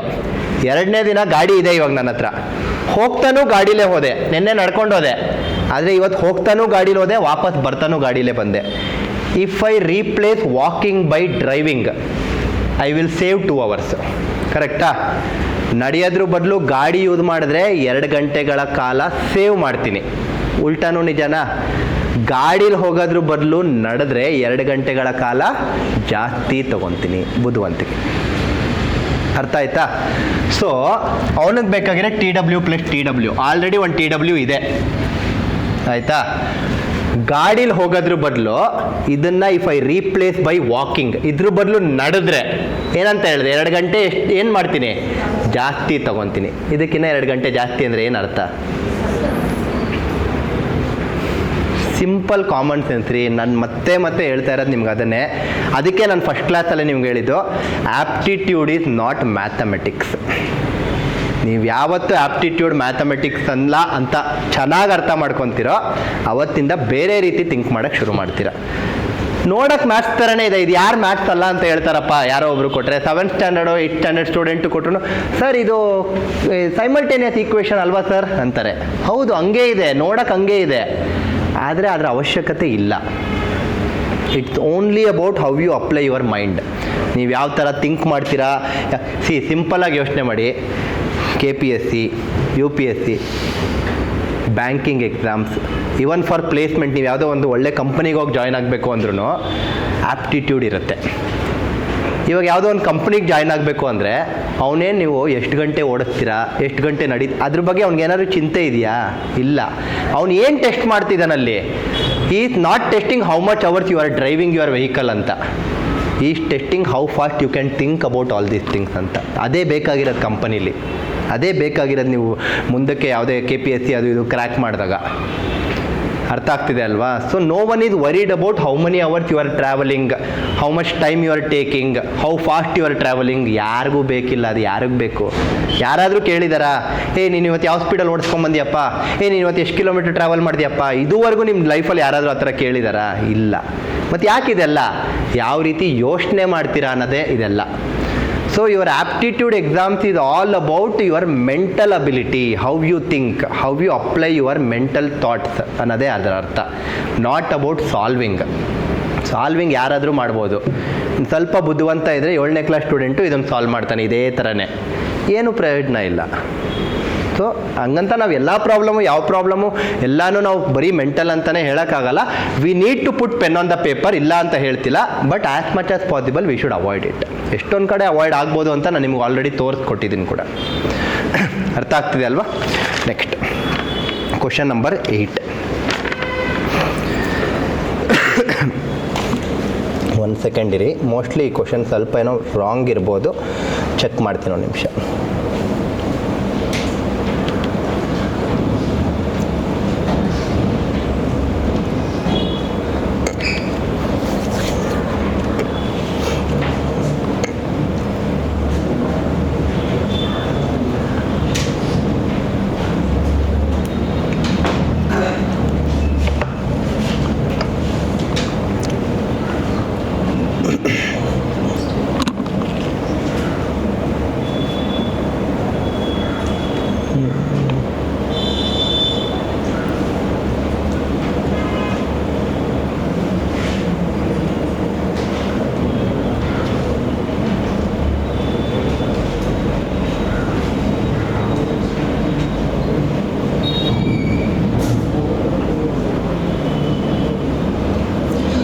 ಇಲ್ಲ, ಕರೆಕ್ಟಾಗೇ ಇದೆ. ಕ್ಲಿಯರ್ ಅಲ್ವಾ ಎಲ್ಲರೂ? 7th ಕ್ವಶನ್ ಏನಾದ್ರು ಡೌಟ್ ಇದೆಯಾ ಎನಿವನ್? 8th ಕ್ವಶನ್ ನೋಡಿ, ಬ್ಯೂಟಿಫುಲ್ ಕ್ವಶನ್, ತುಂಬ ಚೆನ್ನಾಗಿದೆ ಈ ಕ್ವಶನ್, ಅಬ್ಸರ್ವ್ ಮಾಡಿ. A person started his journey in the morning. Okay, ಇವಾಗ ನಾನು ಇಲ್ಲಿಂದ ಇಲ್ಲಿಗೆ, ಎ ಇಂದ ಬಿಗೆ ಅಂತ ಅಂದ್ಕೊಳ್ಳೋಣ, ಜರ್ನಿ ಶುರು ಮಾಡಿದೆ. ಯಾವಾಗ ಶುರು ಮಾಡಿದೆ? ಮಾರ್ನಿಂಗ್. ಎಷ್ಟೊತ್ತಿಗೆ? ಗೊತ್ತಿಲ್ಲ. ಅರ್ಥ ಆಯ್ತಾ? ಎಷ್ಟೊತ್ತಿಗೆ ಅನ್ನೋದು ಗೊತ್ತಿಲ್ಲ. ಬೆಳಗ್ಗೆ 4 ಗಂಟೆ ಆಗಿರ್ಬೋದು, 5 ಗಂಟೆ ಆಗಿರ್ಬೋದು, 6 ಗಂಟೆ ಆಗಿರ್ಬೋದು, ಏನಾರು ಆಗಿರ್ಬೋದು, ಸದ್ಯಕ್ಕೆ ಗೊತ್ತಿಲ್ಲ. Okay, next statement. At 10 AM Hi covered 7/24 of the journey. So ಹಿಂಗೆ ಬೆಳಗ್ಗೆ ಶುರು ಮಾಡಿದೆ ಜರ್ನಿ ಮಾಡಿದೆ 10 ಗಂಟೆ. ಇವಾಗ ಟೈಮ್ ನೋಡಿದೆ, ಯಾವುದೋ ಒಂದು ಪಾಯಿಂಟಲ್ಲಿ ಟೈಮ್ ನೋಡಿದೆ, ಟೈಮ್ 10 ಗಂಟೆ ತೋರಿಸ್ತಾ ಇದೆ. 10 ಗಂಟೆ ತೋರಿಸಿದಾಗ ಟೋಟಲ್ ಜರ್ನಿ ಎಷ್ಟಿತ್ತೋ ಇಷ್ಟು ಜರ್ನಿಲಿ ನಾನು 7/24 ಆಫ್ ದ ಜರ್ನಿ ಕವರ್ ಮಾಡಿದ್ದೆ. ಅಂದರೆ ಎ ಇಂದ 10 ಗಂಟೆಗೆ ಇರೋವಂಥ ಪಾಯಿಂಟ್ಗೆ 7/24 ಆಫ್ ದ ಜರ್ನಿ ಕವರ್ ಮಾಡಿದ್ದೀನಿ. ಅರ್ಥ ಆಯ್ತಾ? ನೆಕ್ಸ್ಟ್ ಸ್ಟೇಟ್ಮೆಂಟ್ ನೋಡಿ. And on the same day, ಅದೇ ದಿನದಲ್ಲಿ at 1:50 PM. So journey continue ಆಯಿತು, ಜರ್ನಿ ಏನು ನಿಲ್ಲಿಲ್ಲ 10 ಗಂಟೆ ಆಗಿದ ತಕ್ಷಣ, ಹಾಗೆ ಜರ್ನಿ ಕಂಟಿನ್ಯೂ ಆಗಿ ಯಾವುದೋ ಒಂದು ಪಾಯಿಂಟಲ್ಲಿ 1:50 ಮಧ್ಯಾಹ್ನ 1:50 ಆಯಿತು. At 1:50 PM Hi covered 11/18 of the journey. ಅಂದರೆ ಇಲ್ಲಿಂದ ಇಲ್ಲಿಗೆ 7/24, ಇಲ್ಲಿಂದ ಇಲ್ಲಿಗೆ 11/18 ಆಫ್ ದ ಜರ್ನಿ. ಅರ್ಥ ಆಗ್ತಿದೆಯಾ? Okay. At what time he started the journey. ಅವನು ಎಷ್ಟೊತ್ತಿಗೆ ಹೊರಟ ಮನೆಯಿಂದ? ಬೆಳಗ್ಗೆ ಹೊರಟನಲ್ವಾ, ಅದು ಎಷ್ಟೊತ್ತಿಗೆ, ಆವಾಗ ಟೈಮ್ ಎಷ್ಟು, ಈ ಪಾಯಿಂಟಲ್ಲಿ ಟೈಮ್ ಎಷ್ಟು ಅನ್ನೋದು ಕ್ವಶನ್ ಅಷ್ಟೇ. ಕ್ಲಿಯರಾ ಕ್ವಶನ್ನು? ನಾವು ಈ ಥರದ್ದು ಆಲ್ರೆಡಿ ಆಗಲೇ ಹೇಳಿದೆ, ಟ್ರೈನು, ಬಸ್ಸು, ಕಾರು ಅಂದ್ಕೊಂಡೆಲ್ಲ. ಸೊ ಸೇಮ್ ಅದೇ ಕಾನ್ಸೆಪ್ಟನ್ನ ನಾನು ಇವಾಗ ಯೂಸ್ ಮಾಡಿದ್ರೆ ಇಲ್ಲಿ ಅಬ್ಸರ್ವ್ ಮಾಡಿ. ಸೊ ಫಸ್ಟ್ ಆಫ್ ಆಲ್ ಇದು ಟೋಟಲ್ಲು 24, 18 ಇದೆ. ಸೊ ಎರಡೂ LCM ತೊಗೊಂಡ್ರೆ ಏನಾಗುತ್ತೆ? 24ಗೆ 18ಗೆ LCM ಏನು ಹೇಳಿ ಸರ್? ಎಷ್ಟು? 72. ಸೊ ನಾನು ಟೋಟಲ್ ಜರ್ನಿನ 72 ಕಿಲೋಮೀಟರ್ಸ್ ಇರಲಿ ಅಂತ ಅನ್ಕೊತೀನಿ. ಆಯಿತಾ? ಸೊ ಇಲ್ಲಿಂದ ಇಲ್ಲಿಗೆ 24 ಇರೋದು 72 ಆಗಬೇಕು, ಇಂಟು 3, 7 × 3. ಹಾಗಾದರೆ ಇಲ್ಲಿಂದ ಇಲ್ಲಿಗೆ 21 ಕಿಲೋಮೀಟ್ರ್. ಸೊ 7/24 ಅನ್ನೋದನ್ನ ನೀವು ಇವಾಗ ಬಿಟ್ಬಿಡ್ಬೋದು ಬೇಕಾರೆ, ಅದನ್ನು ನಾವು ಇವಾಗ ಹೋಲ್ ನಂಬರಾಗಿ ಕನ್ವರ್ಟ್ ಮಾಡ್ಕೊಂಡ್ವಿ. ಆಯಿತಾ? ನೆಕ್ಸ್ಟು ಇಲ್ಲಿಂದ ಇಲ್ಲಿಗೆ 1:50 ತನಕ. ಸೊ ಅಲ್ಲಿ 11/18 ಅಂತ ಇದೆ. ಸೊ ಡಿನಾಮಿನೇಟ್ರು 18 ಇದೆ, ಆದರೆ ಅದು 72 ಆಗಬೇಕು. 18 ಇಂಟು ವಿಚ್ ನಂಬರ್ ಇಸ್ 72? 4.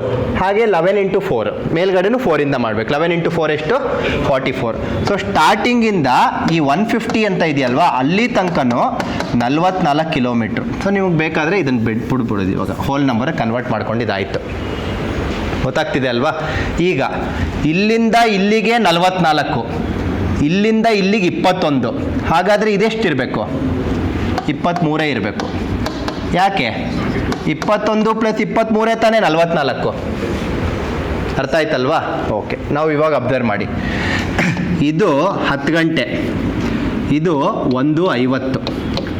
10 ಗಂಟೆಯಿಂದ 11 ಗಂಟೆ 1 ಅವರ್, 11ರಿಂದ 12 1 ಅವರ್, ಅಂದರೆ 10ರಿಂದ 12 2 ಅವರ್, 10ರಿಂದ 1 3 ಅವರ್, 10ರಿಂದ 1:50 3 ಅವರ್ 50 ನಿಮಿಷ. 3 ಅವರ್ 50 ನಿಮಿಷ ಅಂದರೆ 3 ಅವರ್ ಅಂದರೆ 180 ನಿಮಿಷ ಪ್ಲಸ್ 50 ನಿಮಿಷ. ಎಷ್ಟು ನಿಮಿಷ ಅಂದರೆ ನನಗೆ ಇಲ್ಲಿಂದ ಇಲ್ಲಿಗೆ ಎಷ್ಟು ಡಿಸ್ಟೆನ್ಸ್ ಕವರ್ ಮಾಡಿದೆ ನಾನು? 23 ಕಿಲೋಮೀಟರ್ಸ್ ಕವರ್ ಮಾಡಿದೆ. ಆ 23 ಕಿಲೋಮೀಟರ್ಸ್ ಕವರ್ ಮಾಡೋದಕ್ಕೆ ಎಷ್ಟು ಟೈಮ್ ತಗೊಂಡೆ? 230 ಮಿನಿಟ್ಸ್ ತಗೊಂಡೆ. 23 is becoming 230, ಮಲ್ಟಿಪ್ಲೈ ಬೈ 10. ಅರ್ಥ ಆಯ್ತಾ? ಹಾಗಾದರೆ ಇಲ್ಲೂ ಕೂಡ ಮಲ್ಟಿಪ್ಲೈ ಬೈ 10 ಆಗಿರಬೇಕು. 21 × 10 210 ಮಿನಿಟ್ಸ್. ಅಂದರೆ ಎ ಇಂದ ಹಿಡಿದು 10 ಗಂಟೆ ಆಯ್ತಲ್ಲ ಟೈಮು, ಅಲ್ಲಿ ತನಕ 210 ನಿಮಿಷ. 210 ನಿಮಿಷ ಅಂದರೆ ಎಷ್ಟು? 3.5 ಗಂಟೆ. ಅರ್ಥ ಆಗ್ತಿದೆಯಾ? 3.5 ಅವರ್ಸ್. ಸೊ ಸ್ಟಾರ್ಟಿಂಗಿಂದ 3.5 ಅವರ್ಸ್ ಟ್ರಾವೆಲ್ ಮಾಡಿದೆ. ಅವಾಗ ಟೈಮ್ ನೋಡಿದೆ 10 ಗಂಟೆ. ಹಾಗಾದರೆ ಎಷ್ಟು ಟೈಮ್ ಸ್ಟಾರ್ಟಿಂಗು? 10 ಗಂಟೆಗಿನ್ನ 3.5 ಗಂಟೆ ಮುಂಚೆ ಶುರು ಮಾಡಿದ್ದು ಅಂತ ಅರ್ಥ. ಆನ್ಸರ್ ಎಷ್ಟು? ಡಯಾಗ್ರಾಮಲ್ಲೇ ಕೆಲಸ ಮುಗಿದೋಯ್ತು. ಬರ್ಕೊಡಿ.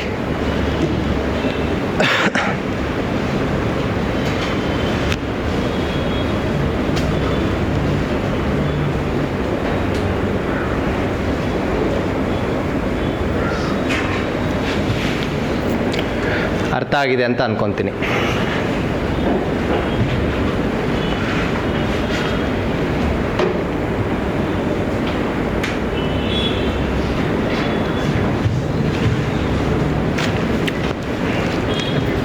ಕ್ಲಿಯರ್ ಅಲ್ವಾ? ಫಸ್ಟ್ ಥಿಂಗು ನಾನು ಫ್ರ್ಯಾಕ್ಷನ್ನ ಹೋಲ್ ನಂಬರ್ಗೆ ಕನ್ವರ್ಟ್ ಮಾಡಿಕೊಂಡೆ. ಸೆಕೆಂಡ್ ಥಿಂಗು 10 ಗಂಟೆಯಿಂದ 1:50 ಅಂದರೆ 230 ನಿಮಿಷ ಅಂತ ತಿಳ್ಕೊಂಡೆ. ಆ 230 ನಿಮಿಷಕ್ಕೆ 23 ಕಿಲೋಮೀಟರ್ ಟ್ರಾವೆಲ್ ಮಾಡಿದ್ದೀವಿ. 23 230 ಅಂದರೆ 10. ಅದೇ 10 ಇಲ್ಲಿ ಮಾಡಿದೆ, 210 ನಿಮಿಷ ಅಂತ ಗೊತ್ತಾಯಿತು. ಸೊ ಸ್ಟಾರ್ಟಿಂಗಿಂದ 210 ನಿಮಿಷ ಟ್ರಾವೆಲ್ ಮಾಡಿದೆ. 10 ಗಂಟೆ ಆಯಿತು ಟೈಮು. 10 ಗಂಟೆ ಆಯಿತು ಟೈಮು ಅಂದರೆ 210 ನಿಮಿಷ ಅಂದರೆ 3.5 ಗಂಟೆ. ಯಾವುದೋ ಒಂದು ಟೈಮಲ್ಲಿ ಶುರು ಮಾಡಿದೆ, 3.5 ಗಂಟೆ ಟ್ರಾವೆಲ್ ಮಾಡಿದೆ. ಟೈಮ್ ನೋಡಿದೆ 10 ಗಂಟೆ, ಅಂದರೆ 10 ಗಂಟೆಯಿಂದ 3.5 ಗಂಟೆ ಮುಂಚೆ ಶುರು ಮಾಡಿದ್ದು ಅಂತ ಅರ್ಥ. ಟೈಮ್ 6:30. ಕ್ಲಿಯರ್ ಎಲ್ಲರಿಗೂ? ಈಗ ಇದೇ ಕ್ವಶನ್ಗೆ ನೀವೇ ಹೇಳಿ, ಎಂಡಿಂಗ್ ಟೈಮ್ ಕೇಳಿದರೆ? ಸ್ಟಾರ್ಟಿಂಗ್ ಟೈಮ್ ಏನೋ ಗೊತ್ತಾಯಿತು, ಅಕಸ್ಮಾತ್ ಇದೇ ಕ್ವಶನ್ಗೆ ಎಂಡಿಂಗ್ ಟೈಮ್ ಕೇಳಿದ್ದಾರೆ. ಏನಿಲ್ಲಪ್ಪ, ಸೇಮು. ಟೋಟಲ್ 72 ಕಿಲೋಮೀಟ್ರಾ? ಇಲ್ಲಿಂದ ಇಲ್ಲಿಗೆ 44. ಹಾಗಾದರೆ ಇದೆಷ್ಟಿರಬೇಕು? 28. 44 + 28 72. ಇಲ್ಲಿ ಇಂಟು 10 ಅಂದರೆ ಇಲ್ಲೇನು ಇಂಟು 10 ಅಂದರೆ 280 ನಿಮಿಷ. 280 ನಿಮಿಷ ಅಂದರೆ 4 ಅವರ್ 40 ನಿಮಿಷ. ಸೊ ಇಲ್ಲಿಂದ 4 ಅವರ್ 40 ನಿಮಿಷ ಟ್ರಾವೆಲ್ ಮಾಡ್ತೀನಿ. 1:50ರಿಂದ 4 ಅವರ್ ಟ್ರಾವೆಲ್ ಮಾಡಿದ್ರೆ 5:50. 40 ನಿಮಿಷ ಟ್ರಾವೆಲ್ ಮಾಡಿದ್ರೆ 6:30. 6:30ಗೆ ಶುರು ಮಾಡಿದೆ, 6:30ಗೆ ರೀಚ್ ಆದೆ. ಅವ್ನು ಸ್ಟಾರ್ಟಿಂಗ್ ಆರು ಕೇಳಲಿ, ಎಂಡಿಂಗ್ ಆರು ಕೇಳಲಿ, it makes no difference. And ಇದೆಲ್ಲ ಫಾರ್ಮುಲಾಸಲ್ಲಿ ವರ್ಕ್ ಆಗಲ್ಲ.